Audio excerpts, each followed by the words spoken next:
back for episode 111. And boy, did we have a lot of stuff go on in the last month or so, specifically our rookie draft. We did cover free agency in the last episode, but boy, do we have the rookie draft and a, as usual, a very large flurry of activity and transactions, specifically trades. You're welcome, America. Hey, listen, I love a good trade. There were certainly plenty to go around as we got into this cycle. I call it the draft cycle. Usually we end up in some sort of large scale trading situation as we get right to the draft. So right now, for whatever reason, up there on YouTube, now I'm going to share it with all the league to see. And we are live. Should be. Let's see if that pulls that up. There's been 7 off-season trades so far, and I have been in 4 of them. I mean, you had quite a like when we were in Arizona doing our draft.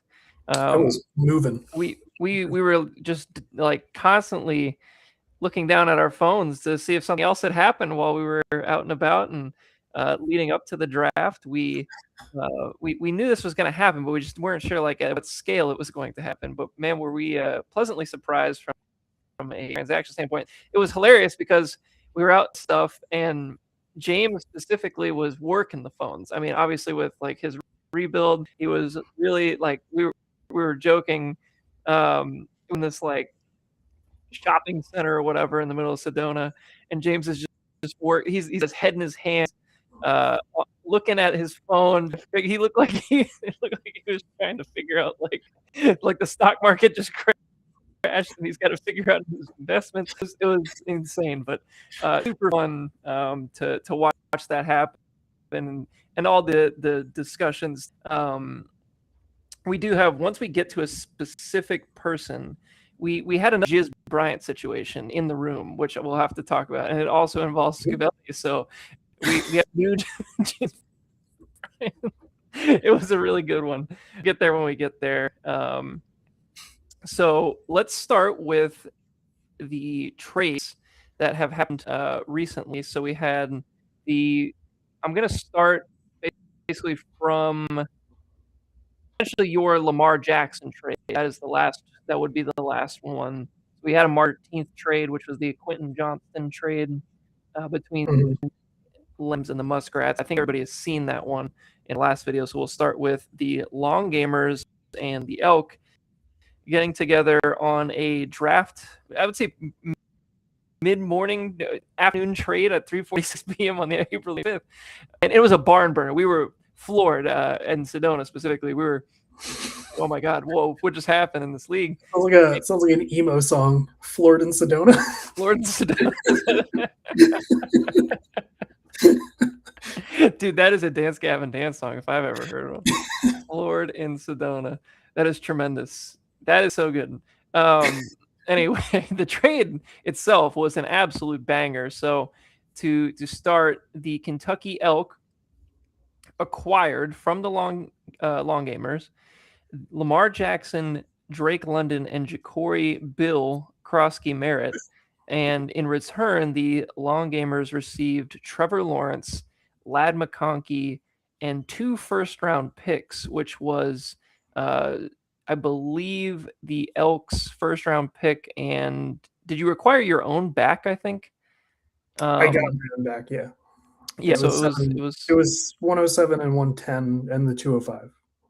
Okay, wow, that's so yeah. So essentially, 2 first-round picks in 26, and the second that Scavelli had, in addition to Trevor Lawrence and Ladd McConkey for Lamar, Drake London, and Ja'Cory Krosky Merritt. So Sean, I guess I'll give you the floor here because we were obviously discussing the trade quite a bit in Arizona, but we want to hear your perspective here. Why did you make the trade now to move Lamar, who's been quite a staple of your organization for the last 3 years of this truly dynasty at this point? Why move him now? I think, he's the turning point for my team after coming back into the league. I mean, for sure. I got him, I think I got him in the 4th round of his rookie draft year. So like he's absolutely turned my team around. I'm just really comfortable with the other quarterbacks on my team and taking Lawrence back. I think doing that and being able to get the other assets I got back in the trade, I think it just made sense for me to add more assets for what I was giving up just to keep prolonging the competitiveness of my team because I think I'm getting a little top heavy again. So just trying to give myself the opportunity to hit picks, which I feel like I've done a good job with. So that's where I'm at. And I obviously came down to a specific player in the draft that I wanted after, and we can get to that in the next trade. But yeah, I mean, that's where I'm at. I mean, it's also Lamar Jackson just looking on the horizon, like 30-year-old quarterback that's had a lot of use on the ground. So just playing the long game on that one. And then it kind of goes with like with the other two, like London is probably a top 10 receiver in the NFL. The problem is that I have no idea who's going to be throwing him the ball the next couple of years. So for me, it felt like not necessarily a sell high, but like just let's win on the name value there and get back a good amount as well. For me, honestly, I think London McConkey is probably not that far away this year as far as receivers go to me, just based off of their situation. Talent wise, London's a better player, but so for that, and then for Bill, I think he's just a nice upswing trade for Dustin. That was just part of the trade. But he's a running back that is not the skill set that I love to have on my team, where he does nothing in the passing game, and I just don't know how many snaps he's going to get because of that. Yeah, I mean, he's basically useless on third downs. He didn't do anything on third down last year. There's a reason they brought in Rashad White, to kind of fix that and help that role. Also, now he has to compete with a person in our rookie draft, Kaytron Allen, who has a very similar skill set, a little bit redundant. So, it was a fun story last year when it was kind of rolling hot there, but the hype for him kind of fizzled out towards the end of the year. But yeah, I do agree. Like Drake London is a tough eval right now because we all know how good he is. He got his long-term deal. But unfortunately right now he's tied to a really rough quarterback situation. I do think he's quarterback proof. We've seen that over, the last, 3-4 years, obviously with like the aging Kirk Cousins, the Desmond Ritters, the Taylor Heineke's, like he's made it work. That being said, it's the upside's capped to me, like with the situation. I do have my redraft rankings actually done already. Oh wow, my first pass through. Yeah, so like I have London as wide receiver 9 this year. I've got to slouch at. I've got McConkey at 18. So there's a distance, but I don't think it's a huge jump. So I think the McConkey thing is going to be really interesting, specifically because of that offense. It's very different now. It's certainly a brand new offense. I mean, the Roman offense was nowhere near the spread out situation, to get the ball out to receivers quickly, like let's work middle of the field, like that kind of stuff. It was the Roman offense out of the ball. So I think this is going to bode really well for the pass catchers in LA this year, just because I think there's going to be more options and more creative ways to get the ball in their hands more than ever before. So I think it should be good for McConkey and Quentin Johnston. Yeah, I mean, what they were asking McConkey to do last year was a lot of downfield winning, and as soon as they lost both tackles, like it just wasn't feasible with that offensive line. It was just tough. So, my expectations are still pretty high for McConkey this year. Yeah, I think last year you can maybe toss it up to like a sophomore slump on situation. It's like, I mean, that was kind of, I expect a bounce back from him. And then I guess we should talk about getting Trevor Lawrence back as well here. Obviously having another bounce back season, as we just mentioned, but with Liam Cohen there now, things were really clicking, really humming along there at the end of the season. Specifically, he gets Jakobi Meyers, things look good, offensive line gets better, running game was good last year. Are you just kind of really just angling at let's get a little bit younger and still having some upside here that's maybe untapped? I think so. I mean, it's funny is like I never set out to like rank the players when I do like my rankings. I just do the stats and then I look at the end. Lawrence came out originally at like quarterback like 6 or 7 for me in my pre-draft rankings. Like that's a little high. So like went back and tweaked. I have him at 9 right now. So I mean, coming to this year, I think I love the idea of buying in on a player who's going into year 2 with what I would consider like a high end offensive coach. Mm. Things are a little more settled there. They got Jacoby Myers, who fits a role that they needed pretty badly there. They'll get Hunter back, and then they've got Washington whatever was Brian good. Thomas Jr. is going to do. So, and Parker Washington, really good receiver core, play calling that's going to support Lawrence, even though the offensive line isn't like amazing there. I just think they run a good offense, so I don't think I'm too worried about that. Yeah, and then I guess we should talk about the trade from like a team building aspect here too for Dustin's side. So prior to the draft, obviously Dustin had a zillion picks, lots of players. Obviously, the looming cut that will happen very likely in the end of August. I'm sure he's going to wait that out as well, like he usually does. But there was a lot of assets that we had to do something with. Like we can't just house 15 picks in the first, 3 rounds. Like that's just not doable. So for Dustin to kind of consolidate a little bit here, use some of the capital that he had to go out and get some elite talents, if you will, and Lamar Jackson and London. I really don't hate the move for his side. If anything, it really, gets him into that true contender tier for me now after kind of seeing how the draft shook out. Like this is a really good starting lineup now for this team. Like we're talking about like one that can contend with anybody in this league. So it does hurt to give up, the 2 firsts and the second, and then I still think McConkey, like you said, like could really have a nice bounce back year. So that kind of hurts. But when you're getting London and Jackson back, that hurts a lot less. So I like the trade for Dustin, and then for you, like I understand your reasoning. So I think it's nice to try to turn the page, get a little younger, and then still have a lot of upside with those 2 players as well that you got in addition to the pick. So that was a good trade. And then shortly after that trade, we had another deal. This was also on the 25th. I think it was like right before the draft started. Mm. This was the NFL draft, I should say.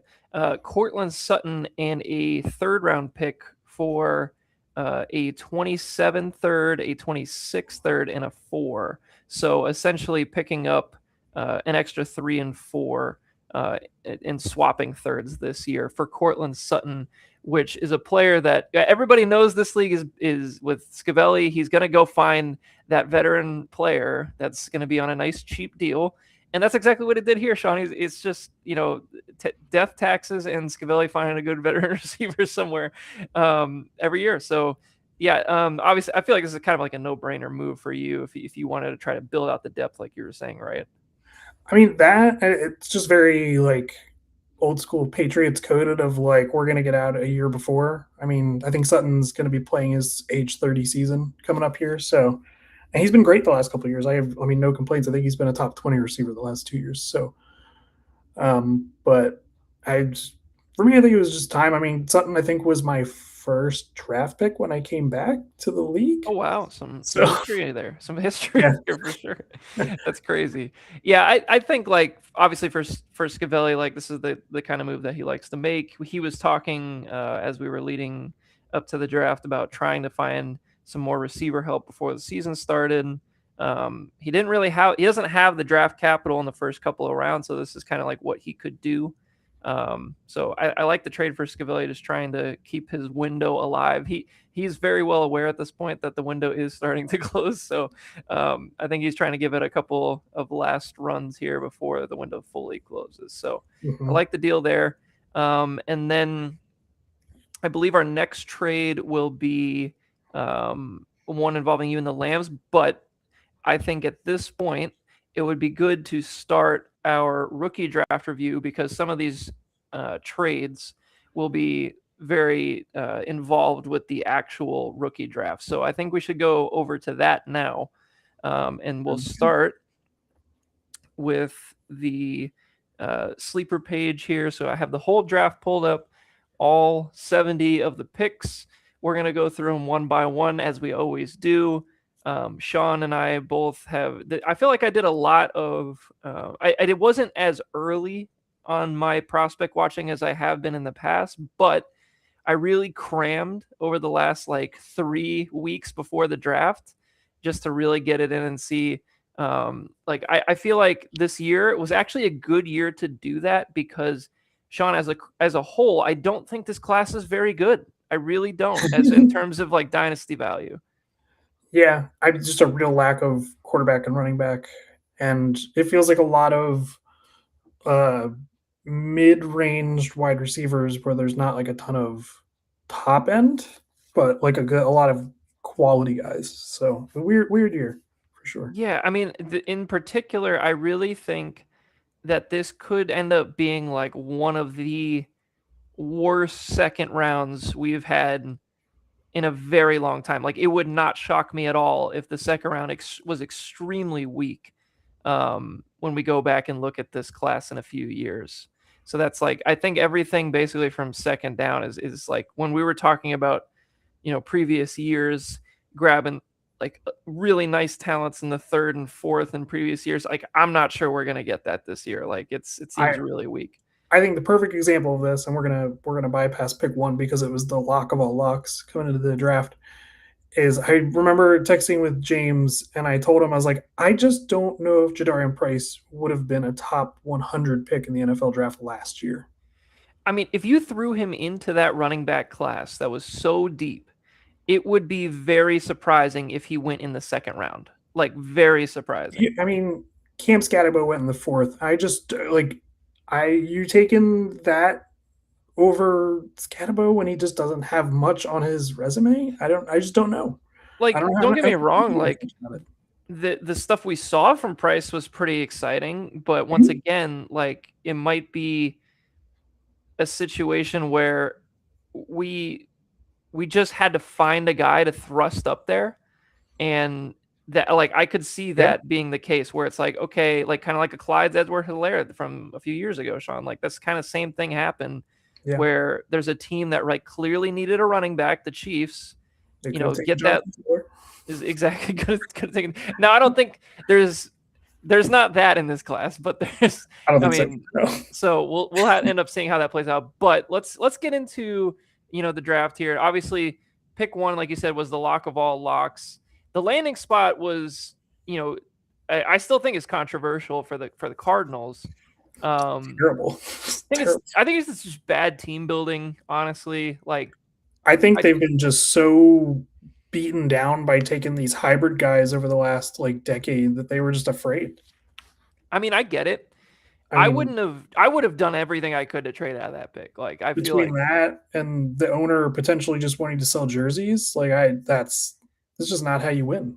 Yeah, I mean, it seemed like I remember Charlie saying that Arizona was really enamored, and then I think there was the reports that the owner really loves him as well. So, I mean, if that really was an owner pick, like if you think about what they did to that running back room prior to the draft, adding in Allgeier, bringing back Connor, they still have Trey Benson on the roster. Like it really, to add in Love there too, just seems so wasteful.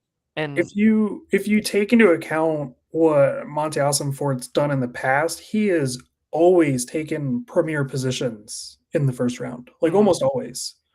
So I very strongly feel like it was an owner pick at 3. Yeah, and I don't know how it's not after kind of seeing how it played out. And the only thing I would change is if this, I just don't think they should have traded down. Obviously, they weren't going to get him probably if they traded down to 5 or maybe if they did 5, they could have. But I think he was a Titan if he was there at 4. It's just crazy. Even for it makes a lot more sense for the Titans. But that being said, let's go back to the fantasy relevancy here. He's clear right out the gate going to be the guy. I mean, you don't take a guy that high and give him all that guaranteed money as a result of the rookie contract to not use him. So he's going to be out there. Allgeier is going to get his run too. But like Trey Benson is completely dead at this point, and James Conner is also basically dead at this point. So it's like the ripple effect of that pick killed 3 veterans pretty much immediately. Yeah, that's pretty wild. So for Dustin's team, now he has Ashton Jeanty, Jeremiah Love, in the 1-2 spot at his running back slots. I mean, that's about as good as you can ask for from a talent standpoint. So should be a fun watch. I was trying to trade for Jeanty in the offseason. He wasn't budging. Jeanty, an interesting one. I mean, like he's probably kind of like I think our league is just way too smart. Like he is a buy low candidate, in other leagues where, like the rookie season was, in general for the Raiders last year. So I definitely see a bounce back coming. Let's get into pick 2. We talked about Price a little bit, but let's continue the discussion here because this was a bit of an interesting selection here at 1-2 for the Lambs, who had all the receivers on the board for them. I think the strategy, as we were discussing Zona, was that I'm going to take the running back at 2 and then select whatever receiver fell to me at 5 was the idea, I think, behind this pick. And then eventually he ended up trading out. But so that's why Price went 2 to my remembrance. James, correct me if I'm wrong.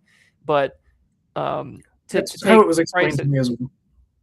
Which makes sense. I think Price, though, like for me specifically, like I would have taken at 1-2, I would have taken a swing on one of the receivers personally. Like you said, like the talent of Price, would he have been that good of a pick or that high of a pick, I should say, in other years? Or is this just kind of one of these situations where we find any reason we can to thrust another running back into the discussion? I like Price. I definitely would have taken him at 6 if he had made it to me. 2 just feels like, obviously I get it's a situational thing, but like 2, I would not have done that personally. But I think it's just a preference thing for me. I won't fill a need before I go for what I think is the more talented player in that range of a draft. But for James, it's different, and that's fine. And maybe it's both, or it's neither. Like if he has Price higher, that's obviously what you should do. But for me, it's the same. I would have taken Price at 6. I think I would have taken those 4 receivers ahead of him. Obviously, I took one of them. So. Yeah, and I think James, we were discussing too on the ride up that James was pretty high on Mike Washington before the landing spots came out. So I would like to know maybe if James is in the chat or can respond in the Discord. But did you have Mike Washington higher than Jadarian Price prior to the draft before seeing the landing spots? Because I did not, but I also don't think they were that far apart, frankly, like in terms of just like overall, like on my board. Like I had Price as a late second in my big board. So yeah, I think I was somewhere around there too. I think I had Price in like the 60s on my board.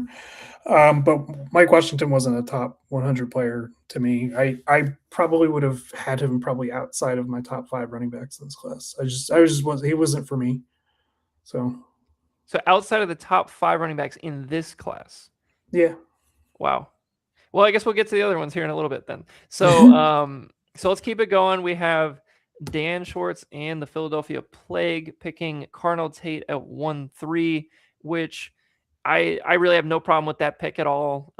Tate, I think Tate going to the Titans at 4 was one of the biggest shocks. Nobody had that mocked basically at all. I felt like leading up to the draft, and they kind of came off the top rope with that one. We were pretty surprised when we were watching live. So it wasn't quite a party pop situation, but it definitely just like threw off the draft, I feel like, because I mean, between them and then the Giants picking next, I think most people expected them to take Reese, and they did not. So that was a real shocker. But Tate going to the Titans at 1-4 seems like a pretty good landing spot for Tate. It's funny. It's like after you see it and you're like, wow, that makes sense. Like after you think to yourself, like everybody's saying like not a great draft. It's like a couple players and then just drops off and it's not premium positions. So you're like, okay, somebody's probably going to get pushed up because like after a couple people, it's just kind of like a flat, like just plateau of players and everybody's just kind of picking whatever they want. And like you would see random players like in mocks get pushed up like a few picks, and you'd be like, "Oh, that's interesting." And never once see Carnell Tate. And like after the fact, you're like, "Yeah, Yep. that makes sense." No, it does. And Tate is those guys that I think if you're he's very quarterback friendly, doesn't drop passes, always in the right spot. If you're trying to make sure that Cam Ward works, like just getting him reliable guys, they don't have a lot of talent on that team before Tate arrived. Like it was kind of like, yeah, Iomero is good. DK's a fine field stretcher. Ridley's old, but like they needed something, and they weren't something great in the second round or the third round. It was going to be like a Denzel Boston or one of those kind of guys. And I think Tate is just clearly the better player than those guys. And if you kind of flip flop, like who would they have taken there? And say like, oh, let's say they would have taken Arvell Reese, and then the second took Denzel Boston. I think I like Carnell Tate there, and then taking a pass rusher of their choice in the second, because there was a lot of good pass rushers. When they traded back into the first round for Falk, so right, so which was my least favorite pick of the draft, arguably. So that's the I mean, I just wasn't nope. I'm out. I think he was my second favorite pass rusher on that Auburn team that I watched. So, which is insane because I did like Kieran Crawford myself. But that being said, I had designated this year, Sean. I had 2 Bills prospects on my top 100 board. Falk, Keldrick Falk was one of them, but I'll get to the other one maybe later. I like TJ Parker. I didn't love him, but I he's fine. He's just like he's very Billsy to me too. He has some Bills qualities for sure. Very Greg Rousseau.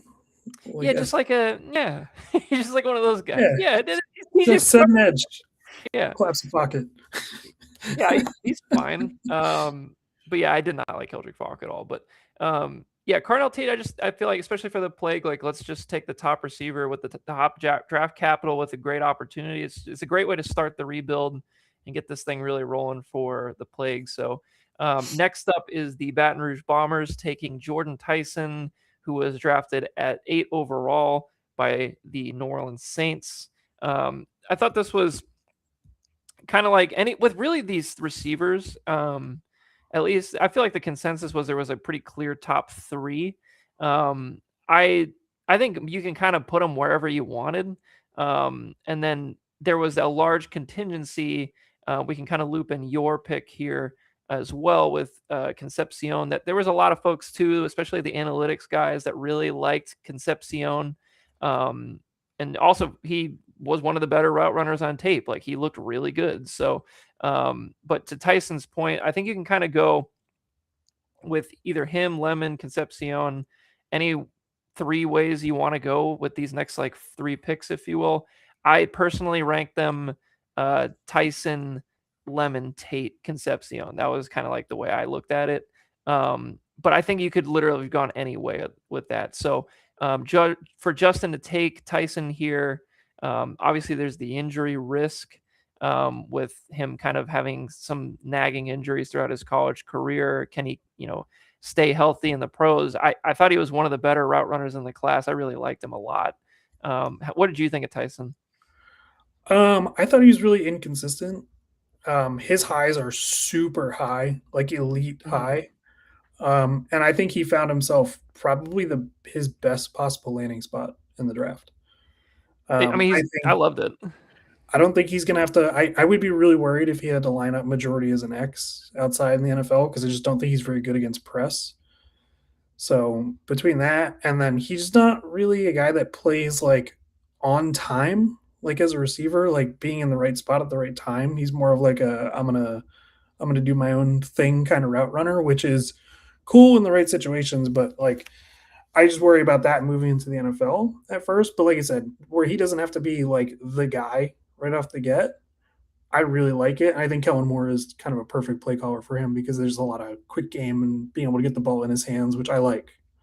So yeah, I had him as wide receiver 4 for me, because I had the other 3 guys in a tier above him, and then he was kind of like in his own tier behind those guys.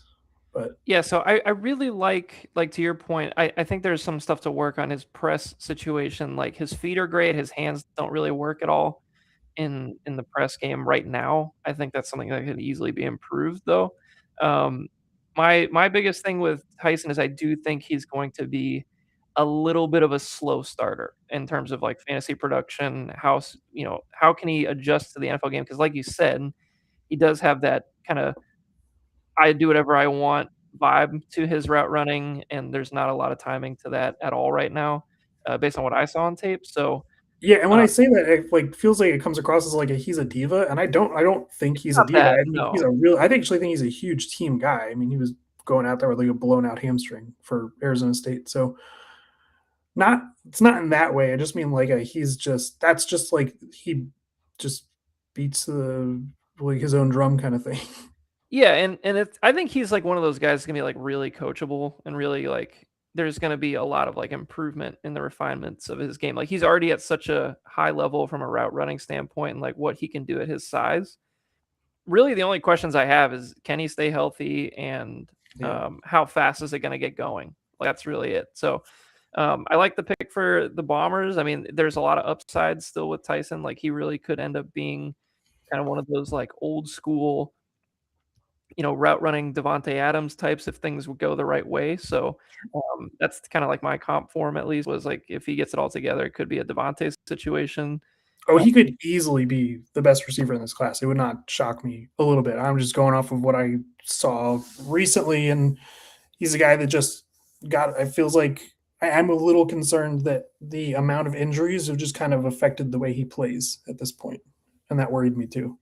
yeah. I mean, that's a question mark where you could say, like, maybe a couple of these other guys right after him have their own question marks, but I like the upside of him so much that I do agree with the pick here at 1-4. But let's get into your next pick here, 1-5, and this was a trade up, as we mentioned earlier, with the Los Angeles Lambs. So, the Long Gamers traded away their first round pick, which was 10, and one of Dustin Gilchrist's picks, so to move up. 7 and 10 for So 5. it's 7 and 10 for 5, and he takes Casey Concepcion, which, like we were kind of mentioning a little bit earlier, maybe somewhat controversial to some in this league, to take him over Lemon, just considering he went to the Browns. I'll give you the floor here, Sean. Like, why Concepcion? Why were you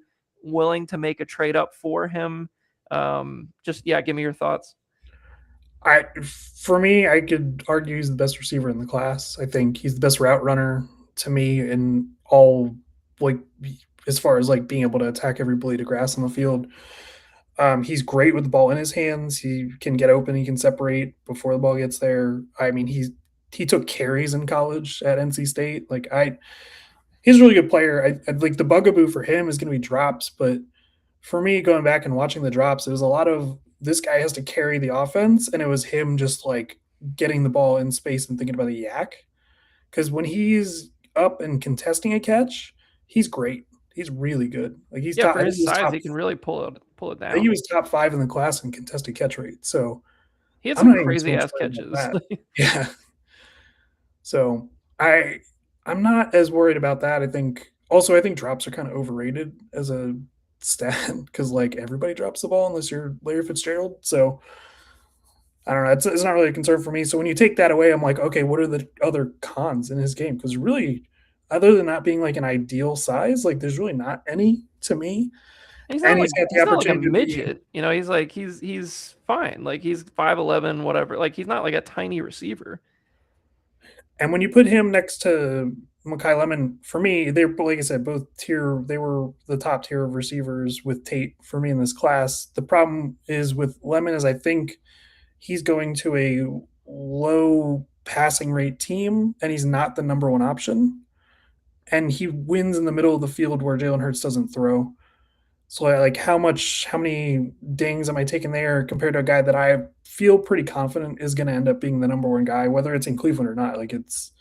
He's still a number one option. And for me, a team that really doesn't really look that bad on offense to me outside of quarterback this year. So Yeah, I mean they should improve next year, assuming they kind of pick a different quarterback next year. I I'll say this though, because I was preparing at 1-6 for basically one of these four receivers. I was just like, okay, like which guy, and then maybe Price if he had fallen. Um, So I was kind of ranking them in my head too. I was preparing as if Concepcion was going to be the one available to me after he landed in Cleveland. So I Got wasn't yourself sure. hyped up for him? What's that? Did you get yourself hyped up for I Concepcion? did a little bit. I'll be honest with you. Like I was like, I can talk myself into this. So like when I did my first pass on the receivers, I did really like Concepcion. Like I thought he was definitely a first round player in this class. I definitely thought he had potential to at least be like a wide receiver 2 for an NFL offense. And I think it's the most like cliche comp at this point, but like I did see the Zay Flowers connection, where I think I he's a feel better like prospect than Zay was. He's bigger. he's definitely bigger, but like I remember the same things we were talking about when we were talking about Zay Flowers that year. Is like good route runner, a dog, isn't scared of anything. He had a couple of drops in college, like kind of the same things. He goes to Todd Monken, who made Zay Flowers a very viable fantasy receiver.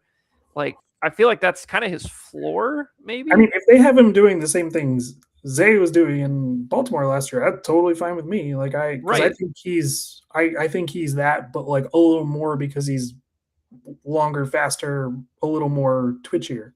So Yeah, I mean, like he's, for all the reasons you said, like I do agree. I clearly had him in the top 6 players.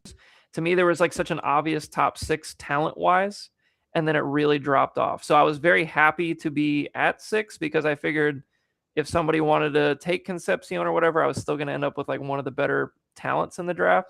But like you said, like I was expecting Lemon to go in the top 5 for him to drop at 6. As you probably saw in the actual draft, it was a run to the podium situation for me at 6 to just take Lemon, who I really think is talented. And for the same reason that you said, I'll take Concepcion, and then even if the Cleveland doesn't work out, I'll just trust that the talent will win out eventually. Kind of feel that same way about Lemon, where, like maybe it's not going to work out in Philly, or maybe the passing offense isn't like amazing to start. Like he is very talented. So I think Lemon, you could argue Lemon is the best receiver in the class, in my opinion, too. So like he's just really solid. And he's just one of those guys, when I first started watching tape at all, like I watched a lot of college this year, just like without a prospect eye in mind, really. He just kept jumping off the film whenever I watched USC, like just so obviously the best player on that field. And I want guys like that on my team if I can get them, especially at 1-6. So I was very happy to land him at 1-6. And if you didn't take Concepcion, I would have taken Concepcion at 1-6. So it's kind of, that's how that ended up. James in the chat says, watching on a bit of a delay, yes, he was enamored with Mike Washington pre-draft, but I trust the Seahawks evaluation, and the opportunity is clear for Price. Carries are king in our league, and this was a 2 RB draft in terms of that, which ultimately led to me going this route. So that, yes, I mean, that checks out. I mean, I do. I mean, listen, the there's no team that loves running backs more than the Seattle Seahawks. They love their. To play devil's advocate, they've already come out and said that I don't know if he's going to command all of the touches early in the season. And even pre-draft, like Kubiak said, not Kubiak, pre-draft, their offensive coordinator was saying that, they weren't planning on somebody just getting all the touches, like, and they do love Charbonnet too. So like, I don't know. Well, I've got Charbonnet only scheduled. I've got him for 7 games played this year. So yeah, I mean, I don't think it's gonna be much of a factor. And it really is only real talent like challenges like Emmanuel Wilson at this point. So like, I don't think it's a terrible situation at all. But yeah, I mean, erasure. James is also, like you said, like carries are king in this league. I do think there's some serious merit to that, because if you don't have running backs, you can't win this league. It's kind of that simple. So anyway, let's move on. So once again, 1-6 felt like the drop off, Sean. I was willing to trade 7 and 10 for 5. So that should tell you everything you need to hear. I was trying to think, like, if I was picking at 7, who would I have taken? It was hard. It was really hard. I was like, man, this is not a fun spot to be in. So James ended up taking 1-7 in that trade, which, we might look back and say, like, maybe he should have just stuck in pick and grabbed, Concepcion Lemon one of those guys, as opposed to trying to double down on Denzel Boston and to have an extra lottery ticket in Jeremy Bernard. So, I mean, my personal opinion is maybe like sticking there would have maybe been like the better talent choice, but I understand wanting to have the extra pick to kind of throw at the rebuild. So I get that. What was your eval on Boston? Because I felt like he was one of the ones that was like, it really frustrated me at times watching him. I think he's almost a carbon copy to Cortland Sutton. There's a lot of similarity. That's a great comp. I haven't even heard that one yet, actually. I mean, they're both just absolutely dunk on man defenders. They really don't have a great idea of space against zone, but they can sink and get their hips and win to the inside of the field, which is a weird combination, but they both kind of possess it. But when he just dunks on people in man coverage, it's fun. Sick. like 2017, Armadillo's front office would go nuts for this. Like we've adjusted our ways over the years, but like this is one of the kind of guys I like to watch on film. Like it's just so fun to watch these guys like literally dunk on people. But I'm worried. I'm not worried, but I think he has, like you said, like he can sink. He can actually do some things in the route running game that can be developed. So like to me, he came off not like he's like I would say like a poor man's Roma Dunze, like not all that different than his old teammate. Like basically like a guy that can he might take another guy to take some time to get going to see if he can like kind of develop at the NFL level. But really, when you already had Concepcion drafted in the first, getting a guy like Boston is like kind of an obvious choice. They're very complementary. Like they will fit really well on the field. And then you get Fannin in there too. Like honestly, I thought the Browns had one of the best drafts. I really liked their draft. I thought they did have the best draft. It was really good. Last year's we usually don't say that. Yeah, they did well. I think they're turning the corner. Like you said, like earlier, their offense on paper does not look that shitty anymore. Anyway, so yeah, for James's team, he gets Boston there at 1-7. That leads us into 1-8 with Omar Cooper going to the Jets on a trade up at the end of the first round, going to the Plague, who have already added Carnell Tate at this point. So I'll be honest, Sean, like I like Cooper. I think he's a fine player. I think in other drafts, there's no way he goes in the first. I just don't think he's a first round player. Yeah, I agree. That being said, I think he's going to be like an awesome NFL number 2. I think he's a kind of a dog kind of guy who's going to like make stuff happen for you on third downs. I just don't know if he's going to be a great fantasy asset. That's my biggest I think he's going to be like a better real life asset than he is fantasy asset. And I have a hard time with the Jets in general at this point. They draft Sadiq, which we'll get to in a second. I hated their draft. I did not like their draft at all. I really didn't. Like I thought they could have gone a lot of different directions and they chose all the wrong directions. So like what do you think about Omar Cooper landing with the Jets and then hit the selection spot here at 1-8? I didn't understand it after they took Sadiq, which we'll get to. Like I just don't like I don't like the Sadiq pick at all, which we'll get to here in a second. Well, and I've got let's bring it up. Let's talk about Sadiq too. Because this is both Dan's picks. You know what? We'll just start off with the hottest take that I had. Is Sadiq wasn't the number 1 tight end in the draft to me. I know you were an Oscar Delp supporter, which Oscar Delp rounds to go before we get there. So yeah, he was my number 1 tight end coming into the draft. But Sadiq is just he's very vertical tight end, which is just a very unique skill set in the NFL. And you've got to have a team that you trust is going to access that. And I don't trust the Jets to do that. No, I think he's very, very great in a straight line. I just don't think he changes directions super well. And I don't think he catches the ball in like contested situations very well as a tight end either. No. So for me, if you get the ball in his hands and you are able to give him a lane, it's going to be awesome. And it's going to be a highlight. But like, outside of that, I'm not sure. I'm just really not sure about him. So I obviously with him running the 4-3, some ridiculous time, like I truly thought like my comp for him was like Janu Smith.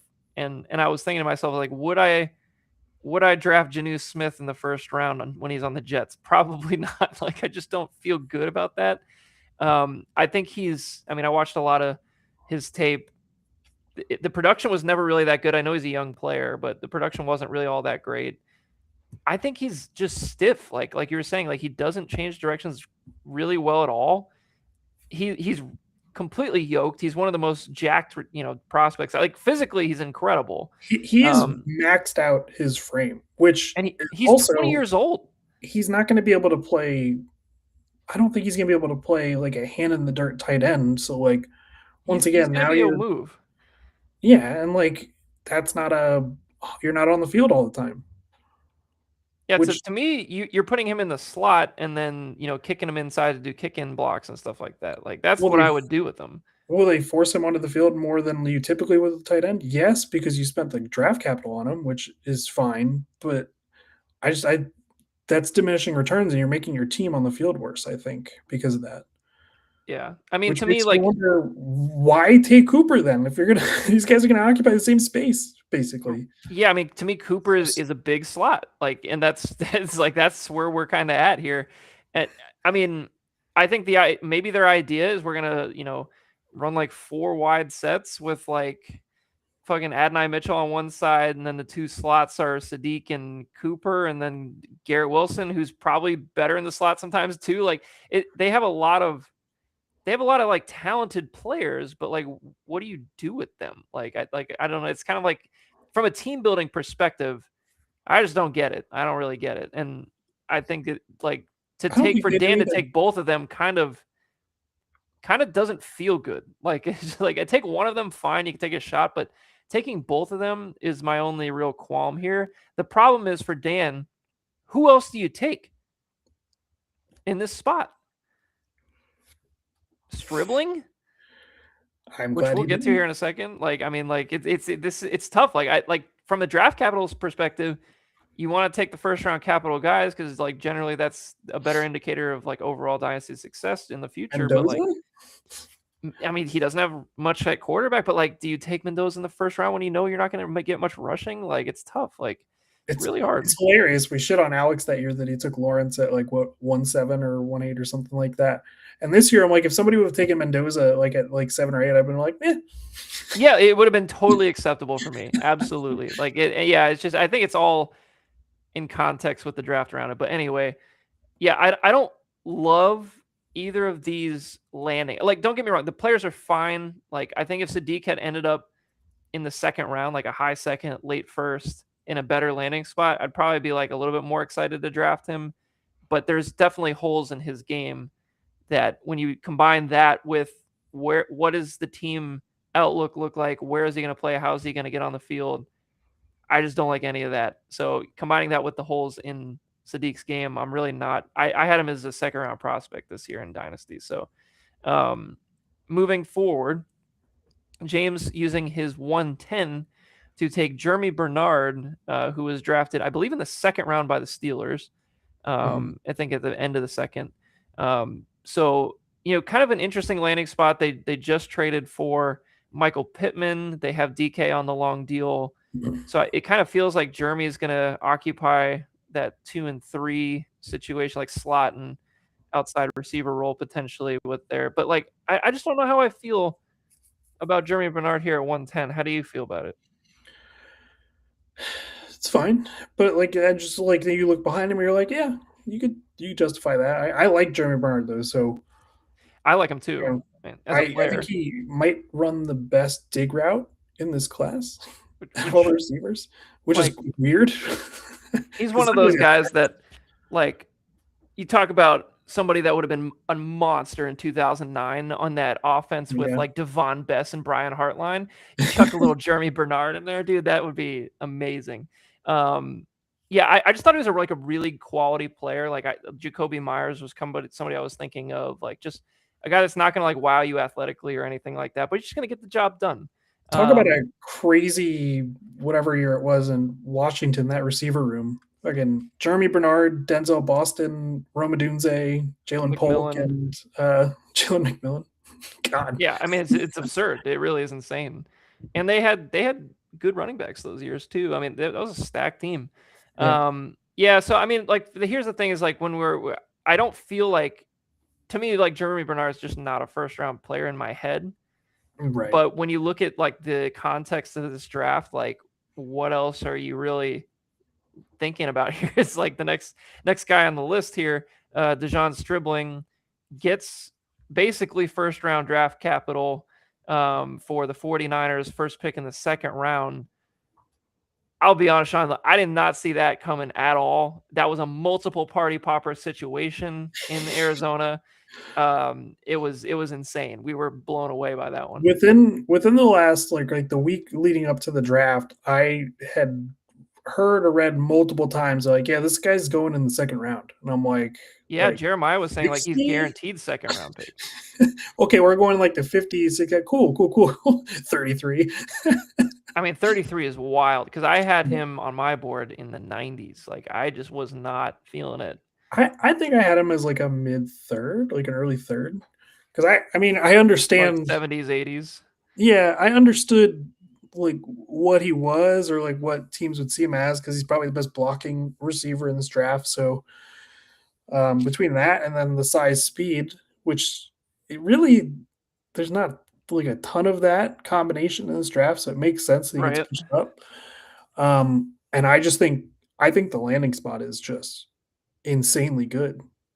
I mean, you go to Kyle Shanahan, you go to an offensive skill group that has basically no speed.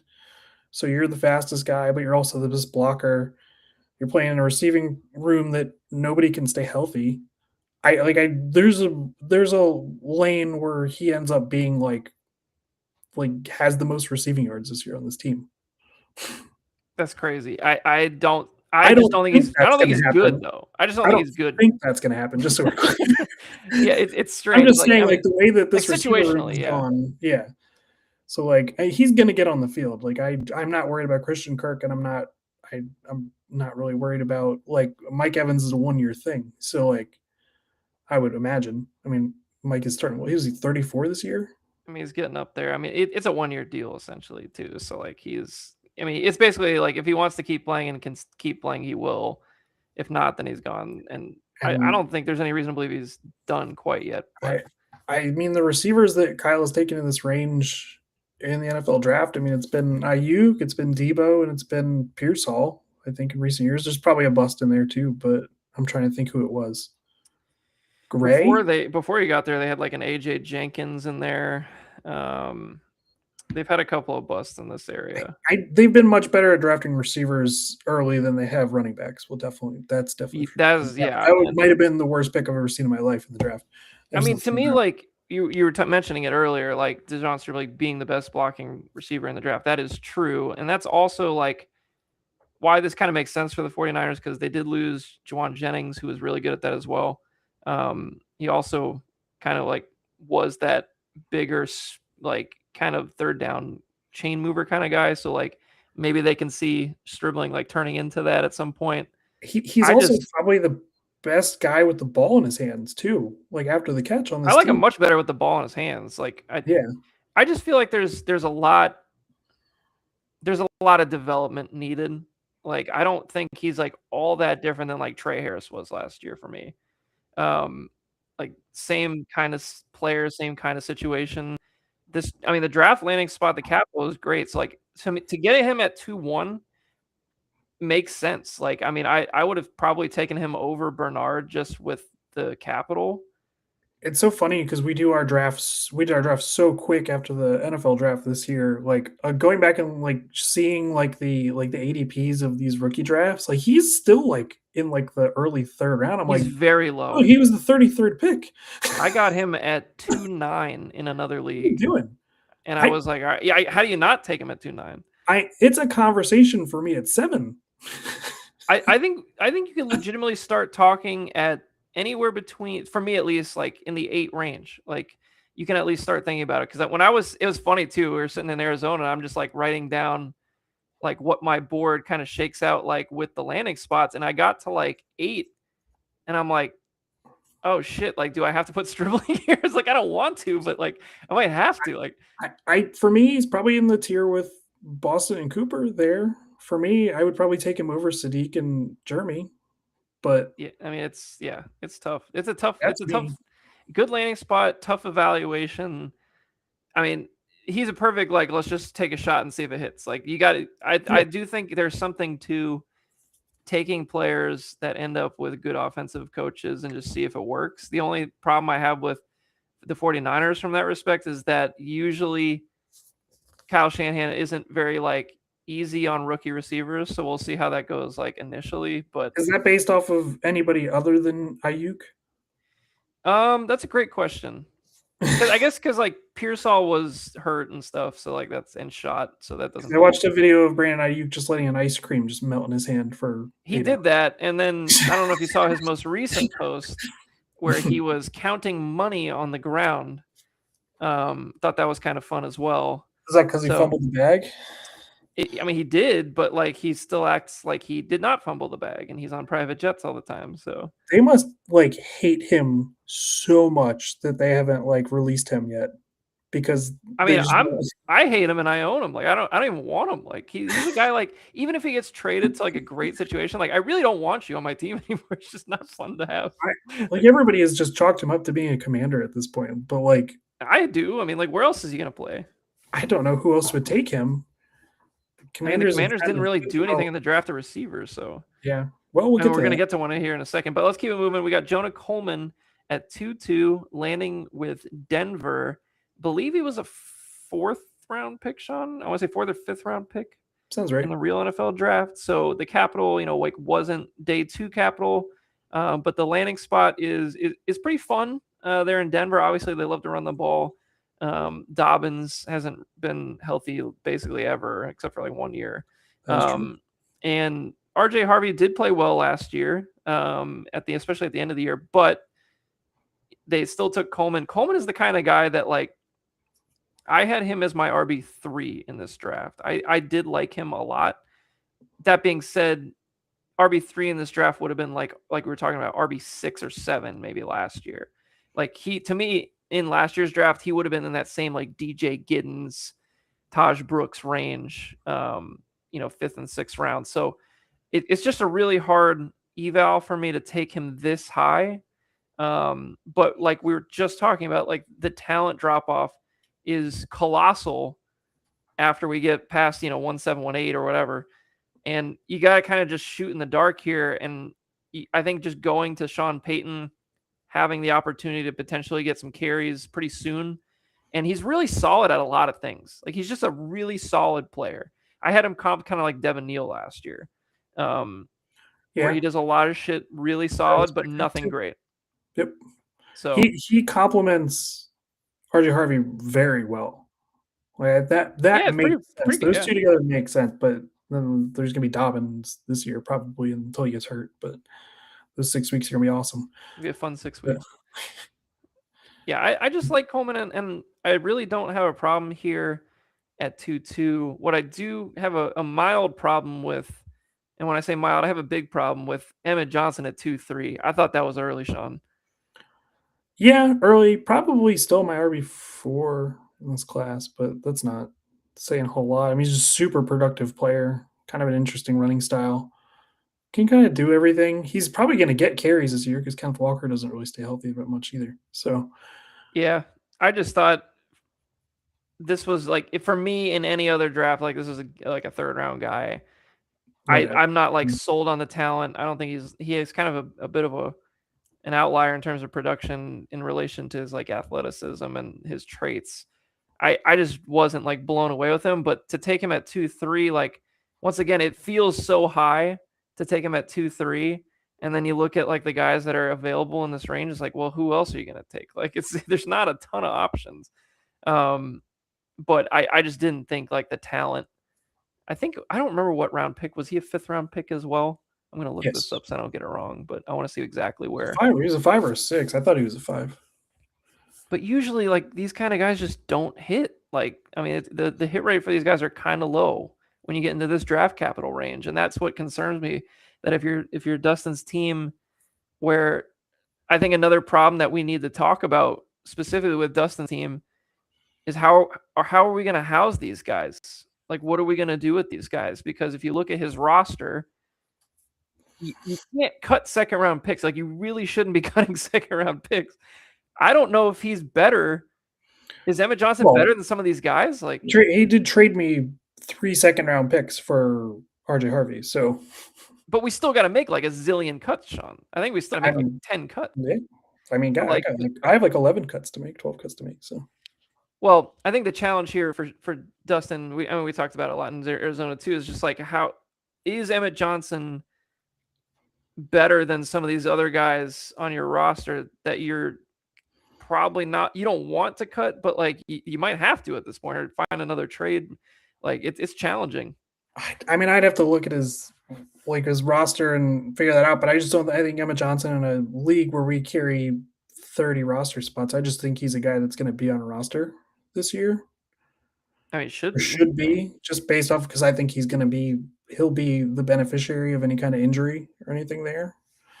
Yeah. So, I mean, he'll get run at some point. I'm interested to see what he looks like in preseason, and he's one of my guys to watch in preseason, because I just don't know what it's going to look like. I really don't. Mm-hmm. Next up, Justin takes Antonio Williams. I thought that was a nice little pick here at 2-4. Obviously, not a lot of competition for targets outside of Terry there in Washington. Jayden Daniels, great quarterback, obviously. Like, I feel like he's going to be on the field. He's definitely a slot guy. They don't really have a slot guy though, so it really works. I think he's going to get playing time right away. I just wasn't like blown away by him on tape. I think he's a fine player. Pretty good route runner, doesn't really make any mistakes in the middle of the field, but like, he is kind of just that to me. Like, he's just an unexciting slot guy to me. I've got him for 57 catches, 656 yards, and 5 touchdowns this year. Wow. When I statted him out. I mean, he's going to be on the field. Because I'm not accounting for Ayuk.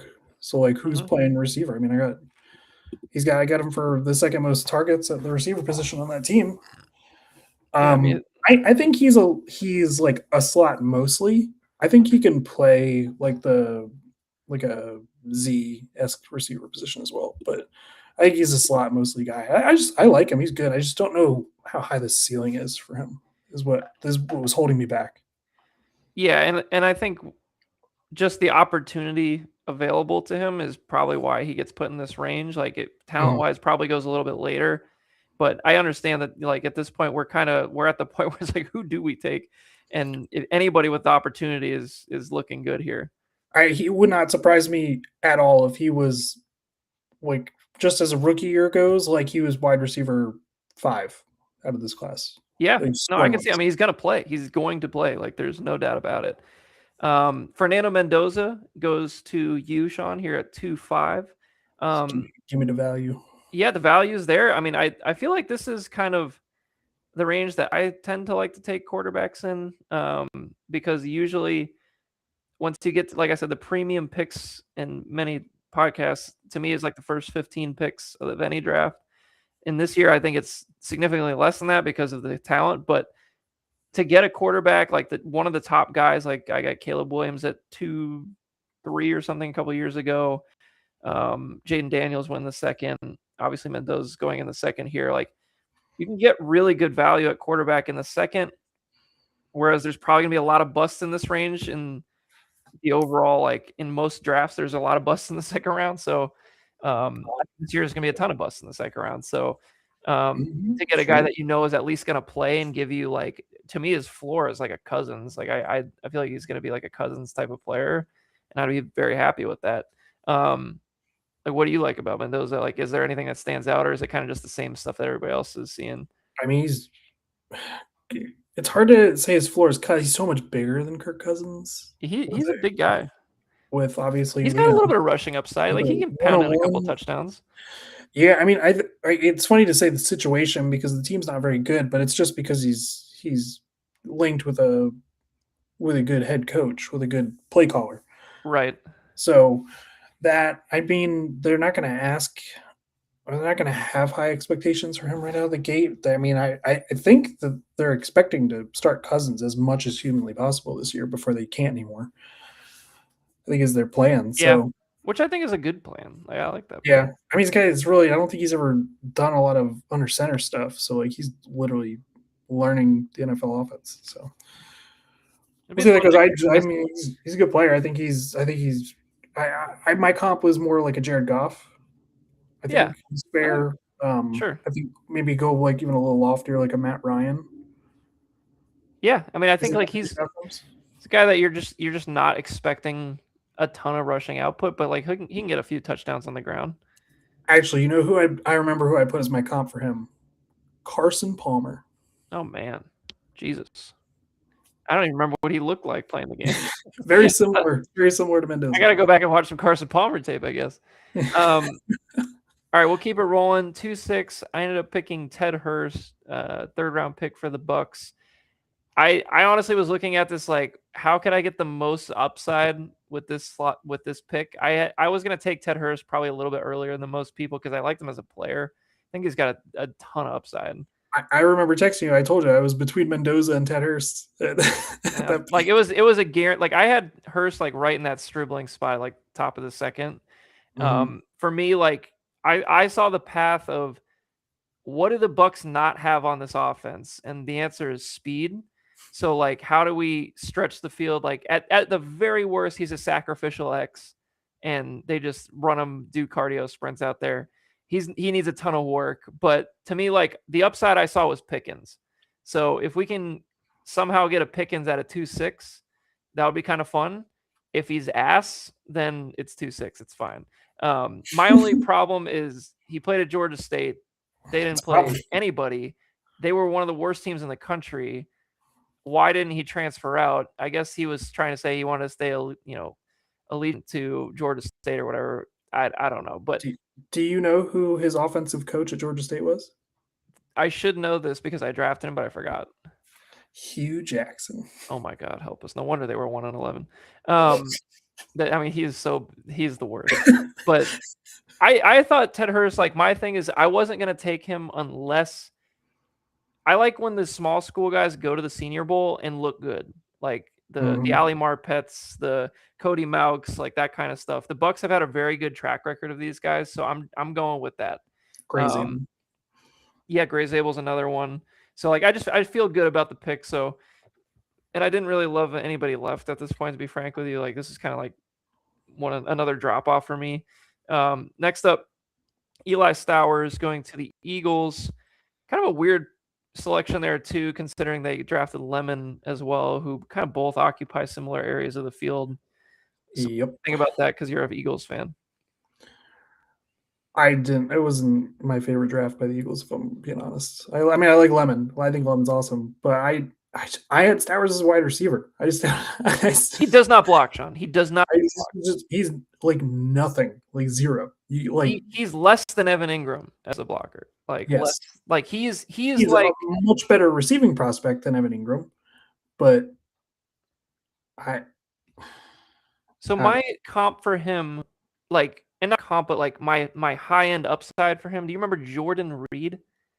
Yeah, like I mean, Jordan did Reed did not block a lick, but he was just a quality big slot tight end. Like that's the top end of what you're gonna get out of Stowers.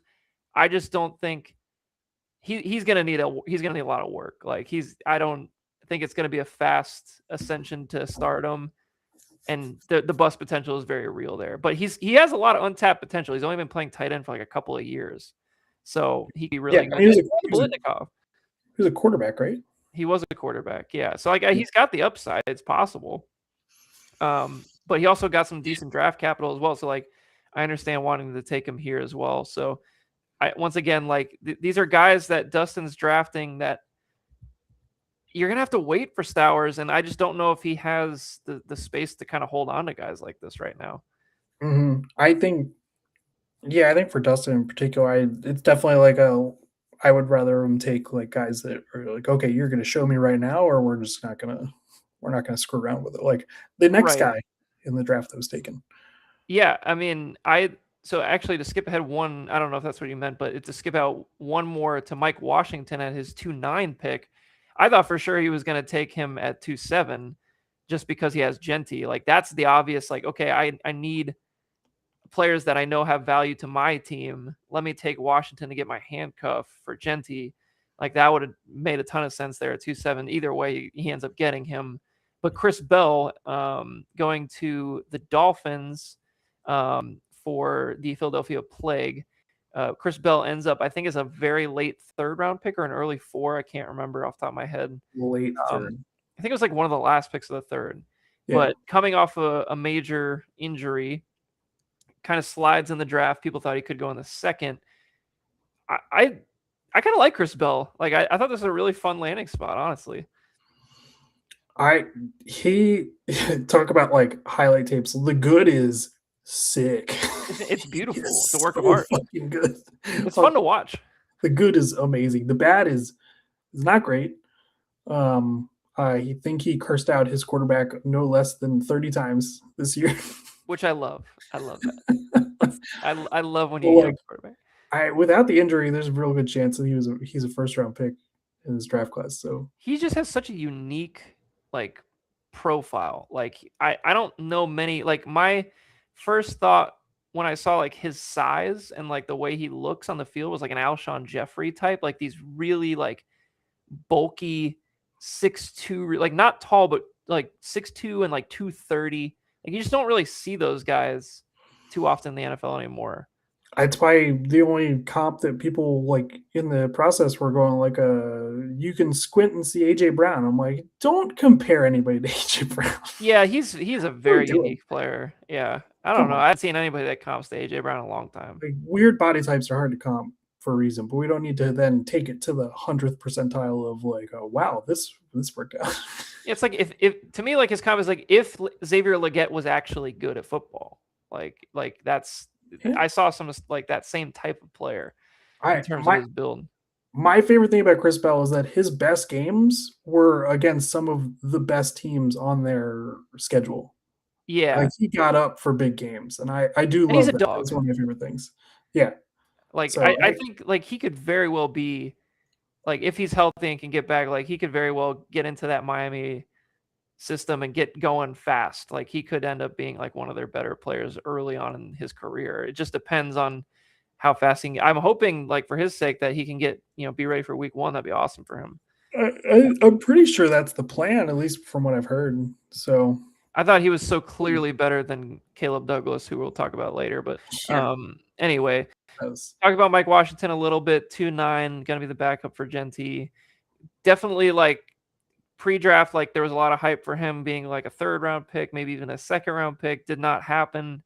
Has a ton of fumbling issues, but he's super athletic and big. So like he was definitely going to be a priority in this draft of running backs. Last year, I don't think he would have been very highly picked, but he goes to Dustin at 2-9, which makes a ton of sense. We'll skip ahead, Sean, to your next pick here. Nick Singleton at 2-10 going to the Titans, who did not draft Jeremiah Love at the top of the draft, so at least something from a depth perspective. What do you think about Singleton? I can tell you if I'm just going based off of the tape, it's not good. Terrible. If I'm going based off of the other factors of they've got the guy ahead of him on the depth chart doesn't have an ACL or whatever the hell is wrong with Tyjae Spears. And yeah, he's got like half an ACL. Pollard's on the last year of his deal.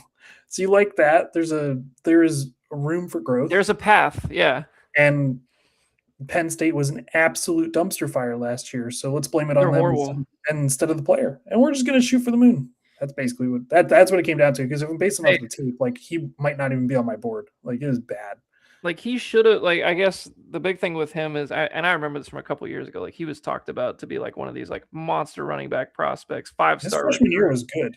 Yeah, he looked solid, and then for whatever reason, it just did not work out, and he didn't look good at all. Like he had no vision. He looked like he had no idea what he was doing out there. But there, you could see the burst, and you could see like some glimmers of hope. But the landing spot here actually worked out kind of nicely. So he's gonna have a chance. Like he's gonna have a shot to get on the field at some point soon. So I like that pick at 210. Moving into 3-1 with Zachariah Branch, who goes to the Falcons, I believe in the 3rd round of the real NFL draft. So James scoops him up here at 3-1. It's a guy you don't want to run into on a sidewalk. Don't want to run into him on a sidewalk. Believe he got arrested like the week of the draft, is what I heard. It was the week before the Pretty draft. tough look there. It was 100% you got arrested because you're black situation. For anybody that doesn't know the story. Yeah, I haven't frankly looked into it too much, but I do know that he is a slot only player. I don't think he does anything else. I watched the tape. Like he's got some juice, but it's like I don't know what he does other than bubble screens. He is getting drafted for screens and clear outs for Drake London. That is what he got drafted for. So it's to me, he's like, if you like Greg Dortch, here you go. Remember Greg Dortch? Yeah, I heard Rondale Moore. Yeah, rip. Yeah. But like that kind of guy, like it's like okay, like there you could see like maybe he could become more than that, but then at the end of the day, it's like, a little connection issue there. Sorry. But yeah, I felt like he was like more of a just like a gadget guy, and I really did not have him high on my board, frankly. I am shocked that he's not a Chief. He just screams. That's a great point. Him and then another guy that we're going to talk about here in a little bit. Next, we'll go to Kalen Black, which was another one of James's selections here. Third round pick, a very much a surprise third round pick to me. I was surprised he even got drafted in the NFL. It blew my mind. I mean, I watched him pre-draft. I thought he was like at best like a 6, maybe. I mean, he had some interesting traits, but he was an older guy. Like I don't know. I was not interested in him pre-draft. Obviously, the capital really pushed him up, Sure. Which I guess at this point in the draft, you can kind of just take your guys in this year's draft. But he's one. I just don't trust any running backs at all at this point that the 49ers take in the third round or later. I don't trust them. I remember like prepping and watching Jordan James last year, and I liked him better. I don't see any way that he's better than Jordan James from what I've watched. No, and he was a 5th last year. Yeah. Like I think Jordan James is significant, and he's younger. Jordan James, I think, is 3 years younger than Kalen Black. Yeah, that's the other thing. He's old. Yeah, I don't like that either. So I don't. I just don't like the player. Like I understand the process here. Like you take the draft capital and just hope, but these guys have just not worked for the 49ers. So also James, I just noticed it by looking here. He took 4 straight running backs in that 2 slot. So that's kind of interesting. But anyway, we're moving on to Aries King. You gotta chill, bro. Alex Morales' first selection in this year's draft, which is 3-3, takes Jacoby Lane, I believe a 3rd round pick for the Baltimore Ravens. He's definitely like one of those height, weight, speed guys. I watched him at the Senior Bowl. I watched a bunch of his tape when I was watching Lemon. There's some upside based on kind of the traits. I just don't know if he's going to put it together. I mean, he's like kind of just like a shot in the dark player to me. This is the Alshon Jeffrey guy to me, if it works out. Yeah, I can say. I think he's a little lankier. I just didn't like him whatsoever, though. I probably wouldn't have even drafted him. Well, maybe like in the supplemental part, but like I just really, really didn't like him. Yeah, he was a much lower pick for me. Like, so here's the thing: is if he was the only receiver taken by the Ravens, I would feel better. The fact that they took a guy that you took at 3-5, which we can mention now, Elijah Surratt, kind of fills a similar like outside receiver role. They immediately said that he's going to be their slot. Surratt is? Yeah. Wow. I didn't see that. I love that. I feel pretty good about that. Yeah. Yeah. I think he fits well there. I mean, he's not twitchy, but like as a big slot guy, like kind of a fun player. Give me Michael Thomas Jr., baby. That's exactly my confidence. Michael Thomas. I don't know if he has that much juice. I like Smith a lot. I had him as a fringe round 2-3 wide receiver. So. I liked him a lot. I just wasn't a fan of I guess like the next spot with him and Lane also being there, but to like the number 2 guy on the Ravens had never really worked out. So it's just like, well, I don't really know. They don't have any tight ends left other than Mark Andrews. So true. I feel like this team is going to be running out of 11 a ton this year. Who's their new OC? Couldn't even tell you. It's the guy from Damn it. What's his name? I'll look him up. Ravens. Let's see. He was in Detroit before. Oh, was it the quarterback Blau? No, that's Washington. I think this guy was also in Declan Doyle. Denver. Declan Doyle, yeah. Yeah. The youngest play caller in the NFL. I think he's a Ben Johnson disciple. Huh. So more under center, play action, outside Oh, zone. That would fit. Stuff, which hype for Derrick Henry between that and yeah, it feels great for Derrick Henry. Getting the best offensive lineman in the draft at 14. Yeah, so anyway, both those players I feel like have some upside. I much prefer Surratt to me, but Lane has a chance. Malachi Fields goes to the Giants, I believe, also in the 3rd round. I wanted to like him a lot. Obviously, he had some really fun go up and get it plays, kind of like Boston did.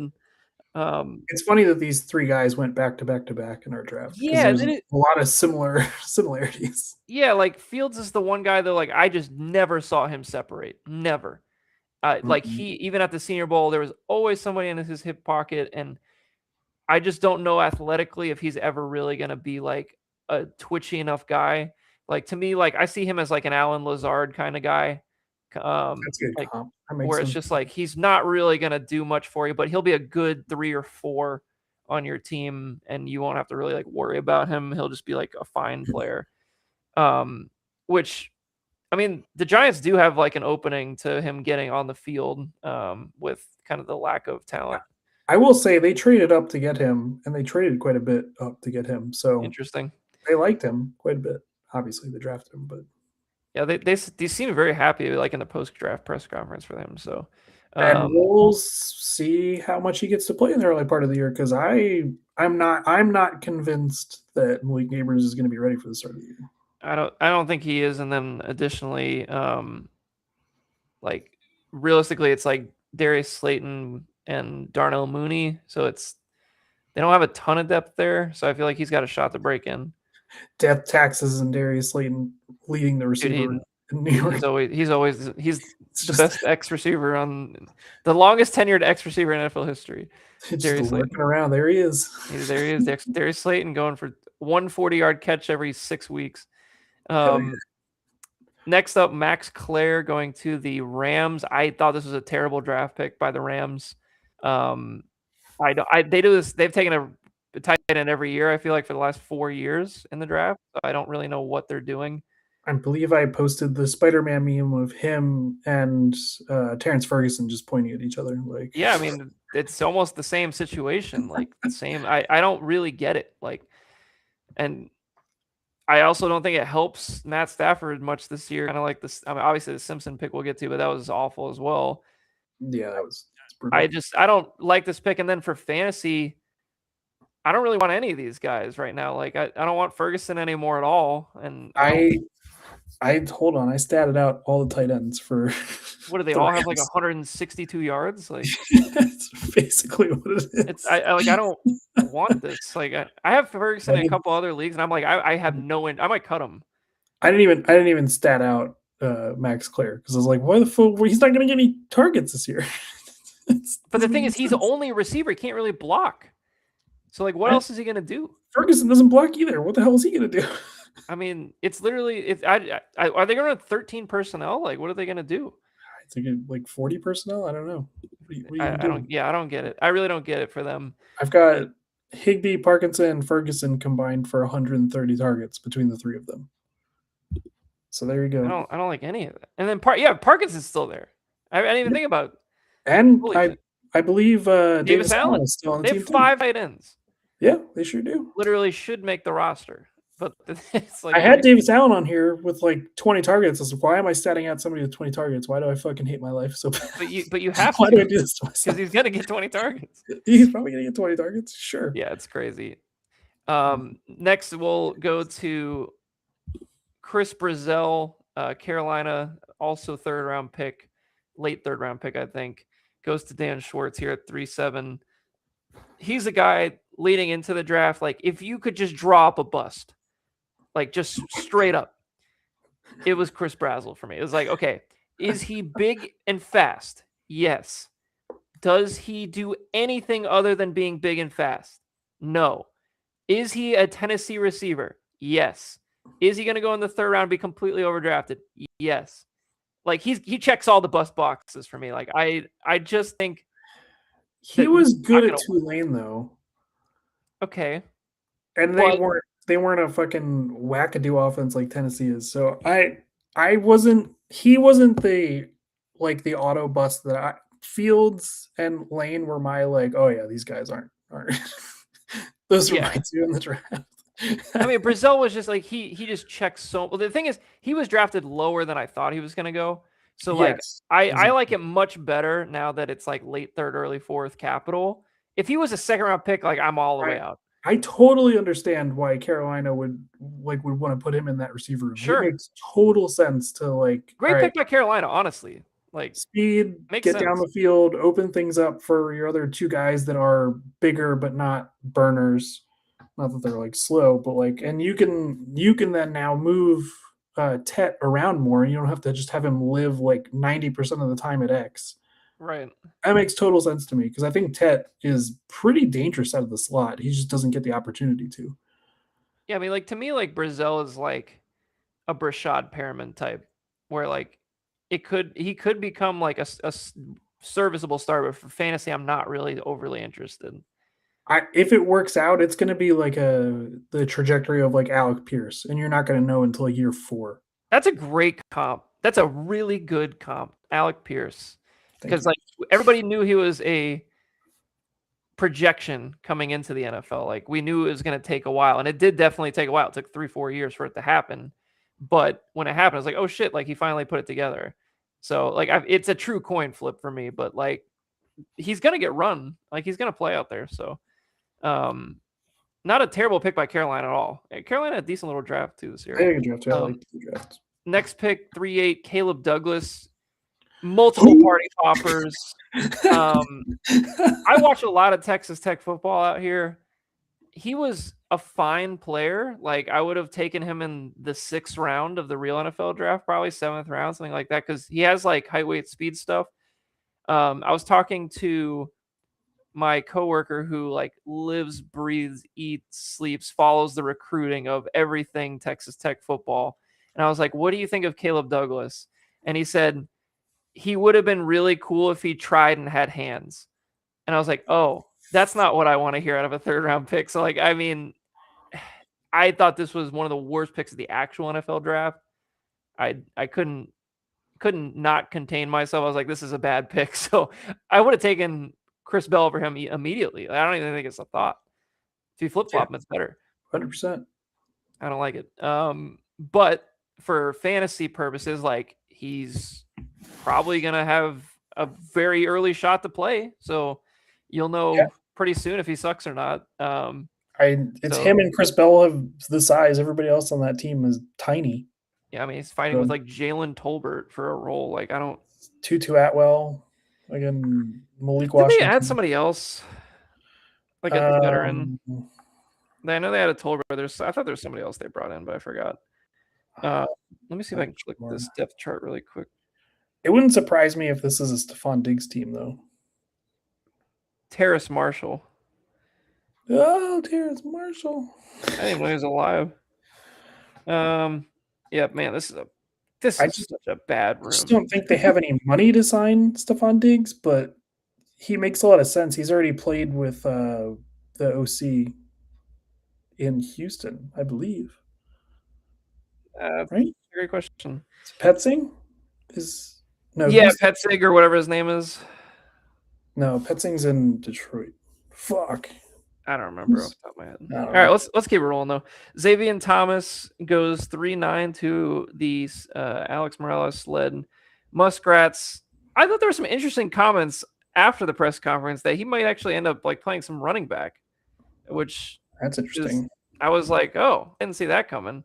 I thought it was a really bad receiver prospect. So, I mean, the fact that he's gonna maybe play third downs and stuff for them. Like that's kind of interesting. He was like one of the last guys that I went like in deep dove at receiver, and I did not think he was going to be a top 100 pick. No, no kidding. You know who my comp for him was? I would like to hear. Fucking Khalif Raymond. Oh my god, he goes to Ben Johnson. I was like, holy shit! Kind of adds up. It kind of adds up. Khalif Raymond's on this team already. Yeah, he's gonna. At least he's got the person that he's emulating right there. I just watched him on tape. I just was not impressed at all. I was like, this is like not a good crap. He's gonna be straight up cardio king on that team with those other three guys. So that makes sense, and he's gonna be the returner. So I mean, but you spent a third round. He's like one of those like gadget guys that Ben Johnson just kind of like puts all over the place. So I actually like the guy drafted after him way more than both Douglas and Xavier Thomas. I thought Skylar Bell has like a real shot to break in here. Like this is a receiving room in Buffalo that like nobody is standing out. It's just kind of like Keon Coleman being Keon Coleman. Khalil Shakir has been solid but fine, like nothing crazy. Like they need a guy to come in and just shake things up. I think Skylar Bell in the 4th round like could be a legitimate like contributor to this team at some point. Like he was ultra productive at UConn this past year, like stupid productive. So if he can put it together, like I think there's a real shot for him to play well. Yeah, my only, and this is the thing that really hurt me with him, is everybody would talk about like him like with yards after the catch. Mm-hmm. This man could not break any tackles playing UConn's schedule. Yeah, I don't like that. And it terrifies me moving to the NFL because you're not going to have that space in the NFL. I just 185. I don't buy that. Like I felt like he was playing at much lower weight. Like yeah, he got tackled so much. Yeah, I really he like if a soft wind comes, I think he's going down. So I just there was another running back with it this year. I don't remember off the top of my head. If I see him, I'll remember it. But it's Mike Washington too. Yeah, Mike Washington fell over. He had terrible balance. He's might be the most upright runner I've ever seen. He might be chopping him down like a tree. Well, it's him and LaQuint Allen, the planks. They stand straight up. Big plank and yeah, Plank and Plankton. I just like that value for Scavelli to have a guy that has a shot. Like I like him a lot more than a few of these other guys in the 3rd round. So I really like that value. 4-1 was Brennan Thompson, who I also thought was a Chief like in waiting. Didn't end up going to the Chiefs, but boy, he goes to a hell of a coordinator who loves his speed in Mike McDaniel. So I actually really do like this pick here at 4-1 to maybe get something. He was one of my guys in the draft, if I'm being honest. I liked him. He played outside receiver. He was pretty good. He gets off press for his size really well. Look at this. Holy shit. I mean, it's funny. He's smaller than Tyreek Hill, but whatever. Yeah, he's shorter. Tyreek Hill was he's kind of rocked up too. Stubby. Tyreek was like 180, was he not? For his size? Yeah, I think he was like rocked up. Yeah, I mean I like Brennan Thompson. I thought there was like some like out of all these guys that are like really small and fast, like he's one of the guys that I like most. He was 100% a better prospect to me than Zachariah Branch. I agree. I 1,000% agree. I had Branch much lower than Brennan Thompson. And then same with like Deion Burks, who like for whatever reason at one point was like a top him at all. Type guy. I thought Burks was bad. Dude, and he's old. He's old. And he's old. You're an old man. Yeah, I just really like Thompson. And then obviously landing spot really is kind of a fun one there too. So yeah. And next up, 4-2, Katron Allen going to the Washington Commanders in the 7th round. So the Capitals definitely not good, but this is a very wide open room here at running back. And you're here in the 4th round, you got to take a shot. Like Allen had some pretty solid like 2-down capability for Penn State last year. He looked fine. I just don't think he's a special player, but like he could definitely get carries. It's a disservice to start this any other way, but telling everybody that his nickname is Fat Man. Yeah, I do like that. And he loves his nickname. It's not like a you got stuck with it. Like he loves it. No, he eats it right up. This might be the best running back nickname room ever with Bill, Fat Bill Man, and Fat Man. I mean, and that's tremendous. uh Rashad White, does he have a nickname? what's Rashad White's nickname? I don't know. We got to find out. We got to go call him. Jane Daniels' best friend? I don't know. Yeah, seriously. I don't know. I think he's got a shot here at 4-2. I like the pick. Yeah. I definitely would have taken him if he had slid down to me. Then we had Cyrus Allen. I wasn't blown away by anything I saw of him, but what did you see, Sean? I think he's actually a really good slot receiver. He's really good at he wins against man coverage out of the slot really well, which is a interesting combination. I I don't know. I was really high on him. I thought he was a top one, like close to like a fringe top 100 guy for me. Okay, so yeah, I had him as like thought a he was 5 or a 6. I thought he was a huge snub from the combine. I don't know how he didn't That make is actually crazy. I did not realize that.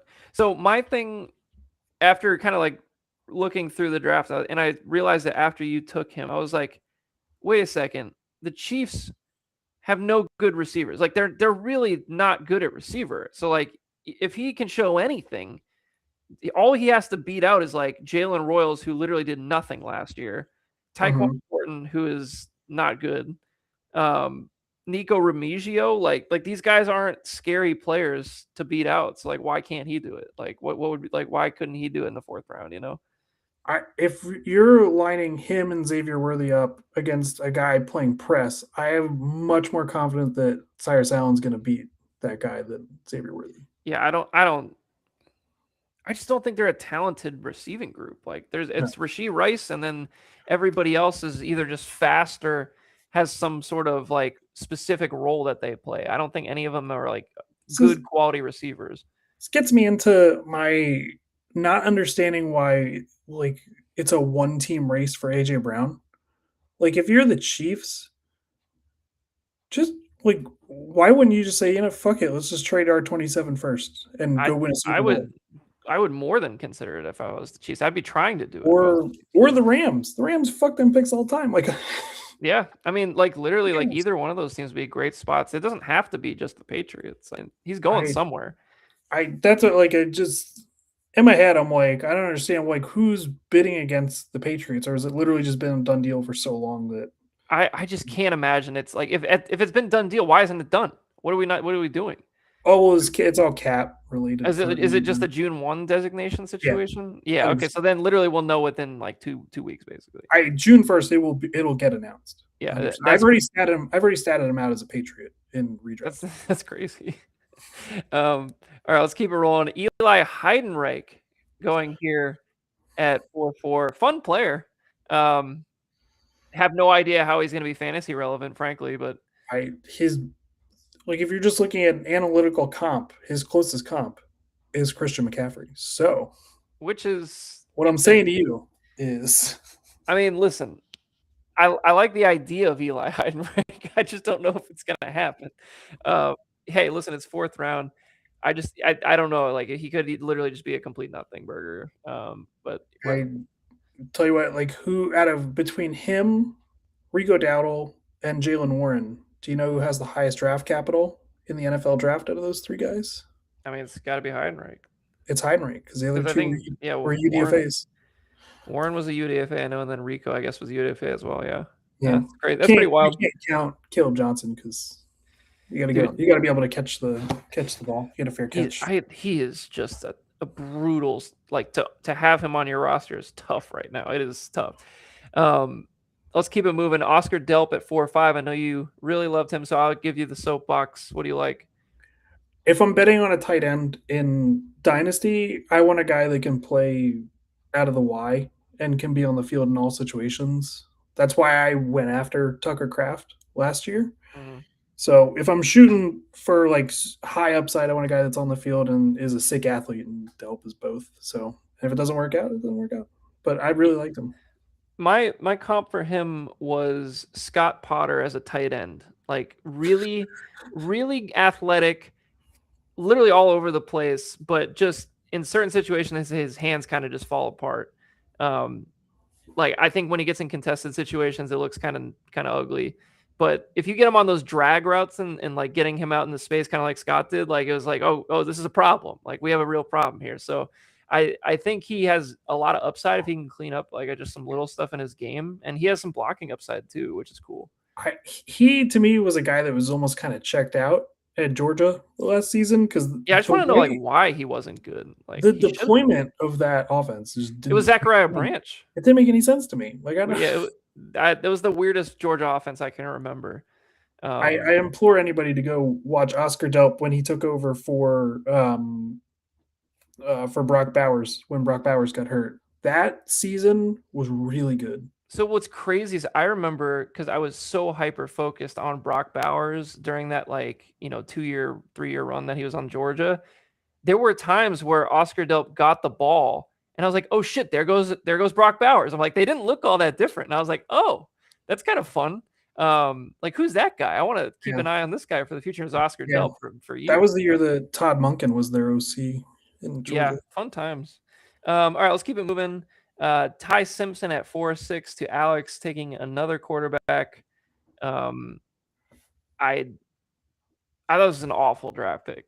It's going to really piss me off if it works out, but he went to the one team he could have gone to in the first round where I'm like, it could work out. I just don't. I actually like him as a player. I'm on board. I'm on board. Like I think I can get on board with this. He's not 6'2", 208. That's some bullshit. He's small. Who knows what do you measure in the combine? That's probably that, but how? I mean, I don't know. He's just not I don't see there's no like I don't like quarterbacks going in the first round where you're like, yeah, like no like exceptional tools there, but I don't know. No, I mean, like for me, he reminds me of like if he hits his potential, like a Brock Purdy type. Like I could see that where he's like super accurate over the middle, plays on time, gets the job done. But like he will attack the middle of the field, and I can appreciate that. I don't know. He is also like touted as like a cerebral player, coach's son. He fell apart under pressure at Alabama. Like over and over again, like really struggled. So I don't. Yeah, he had a stretch of games that looked good. I mean, I'm willing to take a shot. I would not have taken him in the first round though. Like he was a second round guy for me. But if we're talking strictly fantasy, I just don't understand what the upside is fantasy wise. Because like for me, best case scenario, he's like a fringe like top 20 guy. Yeah, I mean, for me, my biggest problem here is with Alex's process because we're here in the fourth round. And we'll get into this Carson Beck situation as well here at 4-8. But like you're taking these quarterbacks who are clearly going to be sitting for a substantial amount of time when you could be maybe trying to draft higher upside guys at other positions and using them as trade capital or things like that. I just don't see how Ty Simpson's value goes up like so much in this league that's a 1 QB league, or Carson Beck, you already have Cam Ward on your roster. Like, I'm not really sure why you would take these guys when you could be taking guys that have a shot to kind of blow up. And once again, these are fourth round picks, so it's tough to get too upset. But from a process standpoint, I would be trying to shoot for more upside and trying to off of those players to get yourself better capital in the future.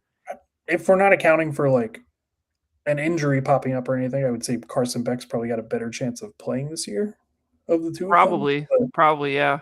Getting like an end of the year start or two. I think Carson Beck is awful. He's undraftable. The best case scenario for me for Carson Beck was Davis Mills. I think that was like his ceiling. Dude, Carson Beck's arm was fucking shot last year. He couldn't throw the ball downfield. Like he was not. His arm looked dead, which is not good. It's like, bro, you just drafted a dead arm. And we were talking about it in Arizona. We're sitting there listening, like after they said the press conferences or whatever, and they're saying, our plan for Carson Beck right now is just to get him in the building, show him around Arizona, take him to the cafeteria. I'm like, this does not sound like a team that's like ready for him to like get out and play. Like it sounds like they're going to give him years of time, which is like, you don't have years of time. Like, what are we doing? The most important trait for a career backup in the NFL is you got to be a good hang. I mean, seems like a great hang, I guess. Yeah, It's the number one trait. Like you could be terrible. You could be the worst quarterback, but if you're a good hang, you're going to stick around for a while. Dude, I just don't see any reason to take him in the 3rd round. I thought that was an awful NFL draft pick. I thought this quarterback was terrible, and I could not believe how many quarterbacks went as high as they did. Compared to last year, I thought there was better options last year, and they went later. I mean, it's insane. Anyway, moving along. My quarterback 2 in this class was Garrett Nussmeier. I like Cole Payton. I was a Cole Payton guy. God, it takes him a fucking. I would have taken Jalen Daniels, who went undrafted to the Bucks, over Carson Wentz. The Kansas quarterback? Yeah. I like him. Anyway, Damon Claiborne goes next to Dan at 4-9. I actually like this draft pick. I think he's got a shot to play 3rd downs. He's going to get on the field, I think, this year. So I agree. I think he's going to be a kick return at the worst. Yeah. He fumbled the ball a shit ton in college for fumbled it a lot, and he pretty much offers nothing in terms of like a power game. Yeah, like he's kind of just a scout. Well, you get Jordan Mason. Yeah, it's a good fit. Aaron Jones, I think, is cooked. So he's looking like it's the end for him. So like I think Claiborne will be on the field at some point. So I like that. I took Eli Raridon at 4-10. I had him as like my number 3 tight end this year. I just think he's outside of the injury situation. Like he's obviously one of the better blockers in the draft, but he has some juice in the passing game. Like he will get open. I also think that New England, with their current tight end situation, like Hunter Henry's, I think he might be on a contract year this year. They don't really have anybody else worth a damn. I could see him being the starter next year for New England, and if he can somehow make my roster, like I would rather take a shot on him as my developmental tight end than most of the other guys in this class. I went with my heart over my head. My head would have taken Raridon where I took Delp, just based off of process. I just like Raridon. Like I think he's. I mean, I think I like Delp too, though. I think the upside's much higher for Delp, though. Sure. Yeah. Like I would have taken Delp probably. I mean, my class was Delp, Sadiq, Raridon. Wow. Those are my top 3 tight ends. I mean, to me, like Raridon was like clearly like the 3rd tight end on my board, and when I started seeing like Borkercher come off the board and Marlon Klein and shit, I'm like, Marlon Klein. Like, how are those guys going over Eli Raridon? It's like, what is the issue here? I don't know. I thought Raridon was probably the best like blocking Y in the class. And it's not like he's unathletic. Like the guy can move. Like I thought he was much better than Sam Roush was. Like, Roush is a weird ass prospect because he tested like crazy good, but he looks like shit on tape. He can't block in space, so he literally is just digging out defensive ends and edges. Like that's what he's really good at. I mean that's perfect because he's going to be Cole Kmet's replacement one day. Yeah. Like that's exactly his role. Yeah, very strange. All right, we're into the 5th, 6th, 7th round now, so we'll keep it moving along here. Just a couple of sentences on each one of these, and then we'll just keep it moving. So how about this? I'll do the odds, you do the evens. How about this? All right, you give me some a paragraph on Bryce Lance. A year away from being a year away, and he's older, but he's really freaky athlete. Very nice. All right, I got Justin Jolie. My comp for him was like an Isaiah Likely type. I thought he had really good hands. He actually could block a little bit, and he's got some serious upside. He was very productive at NC State. So I think he actually fits really well in Denver and could be like an eventual Evan Ingram replacement there. So I kind of like that pick at 5-2. There's a shot. You're up with Reggie Virgil. He's got a solid chance to be the wide receiver 3, and he's the first wide receiver that the new regime has taken, the new coach. So. Wow, that's I honestly forgot that they drafted this guy. Like I just didn't really have much of a thought on this one. Drew Aller, 5'4". He literally has to like relearn football. So worst footwork I've ever seen in my life.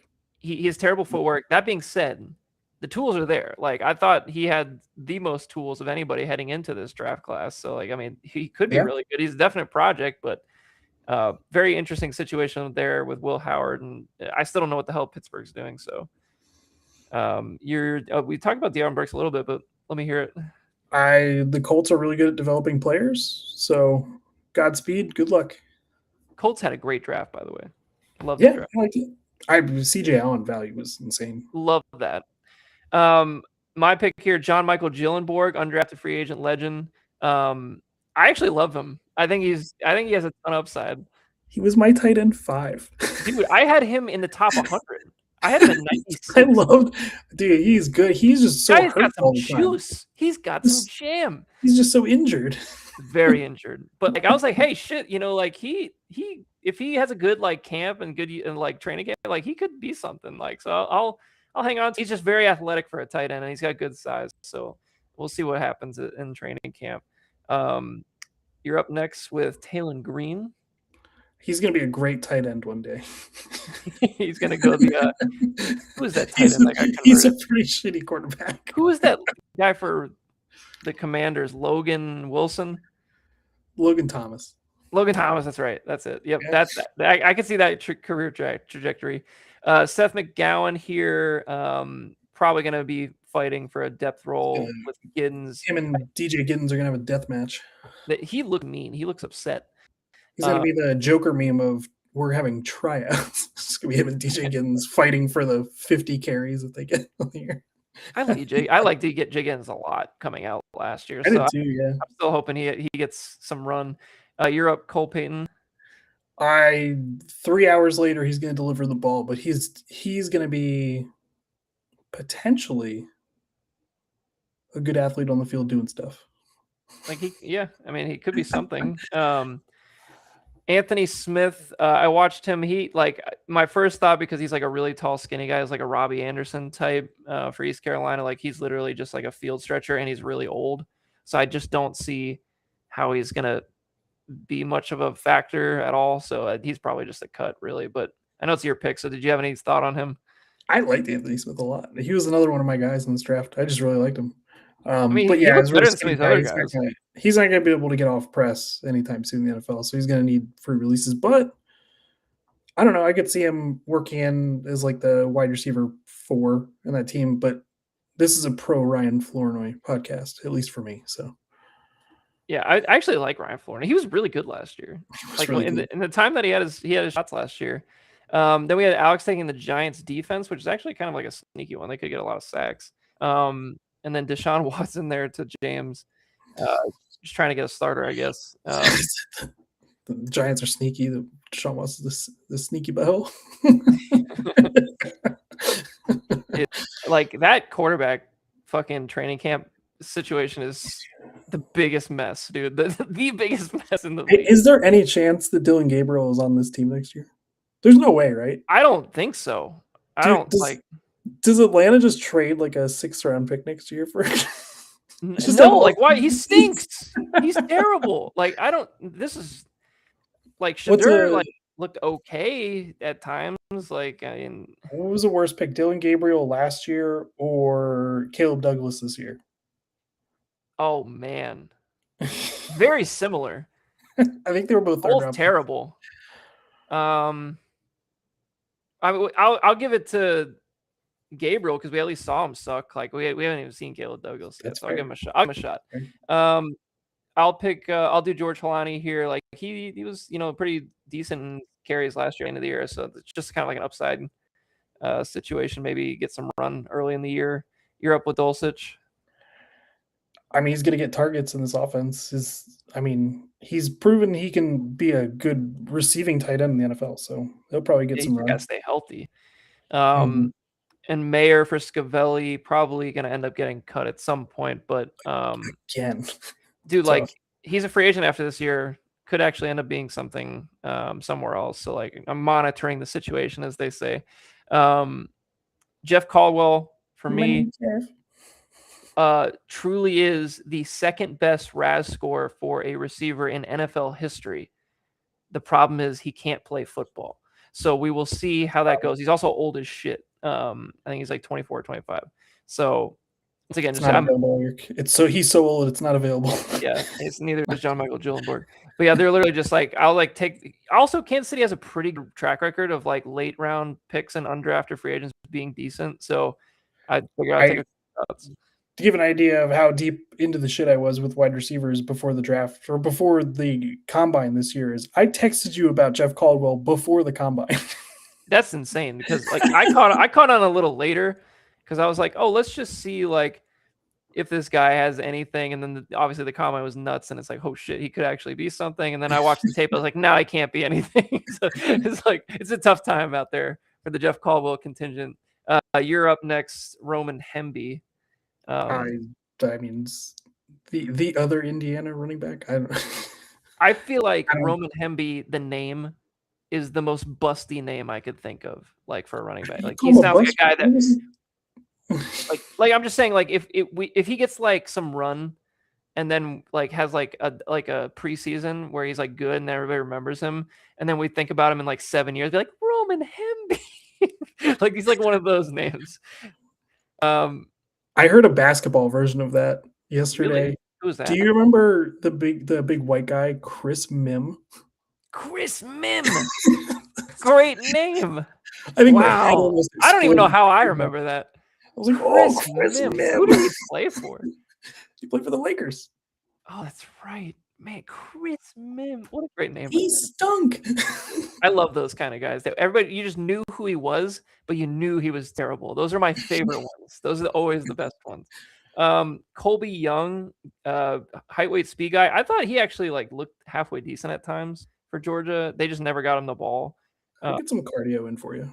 Yeah, once again, deployment on that Georgia team. Make it make sense. He's like a perfect fit for like their type of receiver too, like those Yoshavas type guys, like those longer, lankier dudes. And then Kendrick Law. I don't know much about him. I'll be honest with you. I did not watch much of him. Yeah, he wasn't a guy that really popped where I went back and watched a lot. So I think I heard that he was going to be like more of like a kick returner kind of guy, but yeah, he's more of a special teamer for sure. I forgot about Jackson Meeks. I love Jackson Meeks that last year. I'm still on board with Jackson Meeks. And we will finish up this round with Matt Hibner, who actually has like a legitimate shot too. Yeah, I mean, and he's got some juice. Like he can move around a little bit, so he might be something. Yeah, we'll see. Mark Andrews, players, man, dude, like I've seen a lot of 24-year-old guys this year. I was kind of proud of that pick. I was like, hey, this guy has a path. Hold on a minute. I was deciding between Caldwell and Hibner. I was like, do I need to take another tight end and just like cut all these guys eventually? Like I'll take more upside, I guess. But Tanner Koziel, I actually love Tanner Koziel as like a prospect. So tall. He actually can play really well in the seam of the field. So like I thought like I had him in the top 100 for me, but as soon as he got drafted by the Jags, I was like, oh no, like this, he's not going to play. Just like, so I can't really take him. Yeah. I had some Tucker Kraft vibes here. Like I felt it, like he could really move. They really went all in on the 13 personnel. Dude, that poor Kircher pick was so many party poppers. Thousands and thousands. Then we had a kicker. Kevin Coleman. Know anything about him? He's a slot only guy that played for 4 different college teams. And that's impressive. Yeah, 4 different schools in 4 years. That is actually impressive. So tell me you suck without saying you suck. Yeah, tell me. Yeah, for real. But the fact that you make it to the NFL, like doing that is crazy. Michael Trigg was an undrafted free agent. I didn't really like him when I watched him. Like he had some like moments where he had like some go up and get it plays. I was like, oh shit, this guy's kind of fun. And then he's another vertical-esque type of tight end. Yeah, he just wasn't. It wasn't my cup of tea. He also had, I guess, he had some character concerns, which is why he fell out of the draft. So that's less than ideal.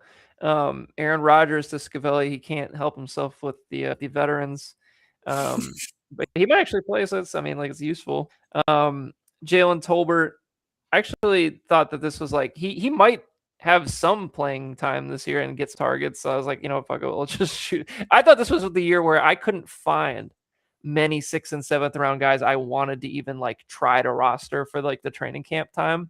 Like that's how I look at these picks. Like when I have a roster cut situation like this, like I need you to either be incredibly awesome in training camp and give me a reason to give you a roster spot, or you need to suck so bad that it makes it so easy for me to get what I want. I don't want anybody in the middle. So I feel like this one is the only one where it's like, all right, I'll just take Tolbert and if he sucked, he sucked. There's a lot of like UDFA guys where I'm like, I prefer these to some of the guys that got drafted, like a lot more than a Gyllenborg typical. is for me. I was like, I would much rather have Gyllenborg than Mhm. I would have taken fucking Gyllenborg over Nate Borkircher, and he went in the second round. So like, shows me what I know. I just I don't Yeah. get it. Um, any of these other guys moving the needle at all for you? We can wrap it up probably. No. DeMercado, I kind of forgot he was on KC. He kind of just like a depth guy. And then Robert Henry was I think he's super old, but I liked some of the stuff I saw him on film. Was Robert Henry the guy that was he the one that got like arrested and like lost eligibility for a little while? No, that was Caleb Black, right? Maybe. Well, I Caleb don't Black, know. I like Robert Henry actually. yeah, I Was thought he surprised. like looked decent. He's pretty solid. I don't know. He just played for He's UTSA, so like Yeah, he's 24. But he had some moments. I think his biggest problem was just like at times it looks like he had absolutely no juice. Like I felt like it's at least in between the tackles, like it was like okay, like he had some juice like on the outside runs, but in the middle is like so slow. So anyway, that is going I to be, wanted to draft somebody else, but fucking Sleeper give didn't even me have him yet. I give me texted you this. I your was like, I wanted to draft somebody else, but he wasn't even available. well, who's that, Sean? Let's hear it. Oh, my guy was Miles Montgomery. He's a running back from Oh, that's UCF. right. Yeah, He's really good. I don't there was understand. a few guys that like I liked that just had no traction in the end. I was like RJ Maryland, tight end. I thought was really good for SMU in the move space. He didn't get drafted. And then there was another tight end for Arkansas, Rohan Jones, which is just an awesome name. Like, don't mess with the Rohan. He not get drafted, but he had some juice in the middle of the field too, which is like rare for tight ends at this point in college games. So I thought both of them could have been drafted, but they didn't. So, all right, that does it. 2 hours. We went through every single draft pick as promised, in some detail for more than others, but really laid it on the first couple rounds, or first 3 rounds. So hope you enjoyed. We are officially in the slow part of the off season. We did get the schedule released today, which is kind of fun, but we have the team previews. We'll keep running the team 2026 team reviews. We'll get those going soon. And we will be in the dog days of summer. So if there's any sort of like, in the past, we've done like draft pick, redrafts, things like that. Any ideas that you have for the podcast, or you want to come on podcast at all over the summer and want to talk about any topics, just please let me know and we'll get it scheduled. But otherwise, we will see you next time on the PHU Dynasty podcast.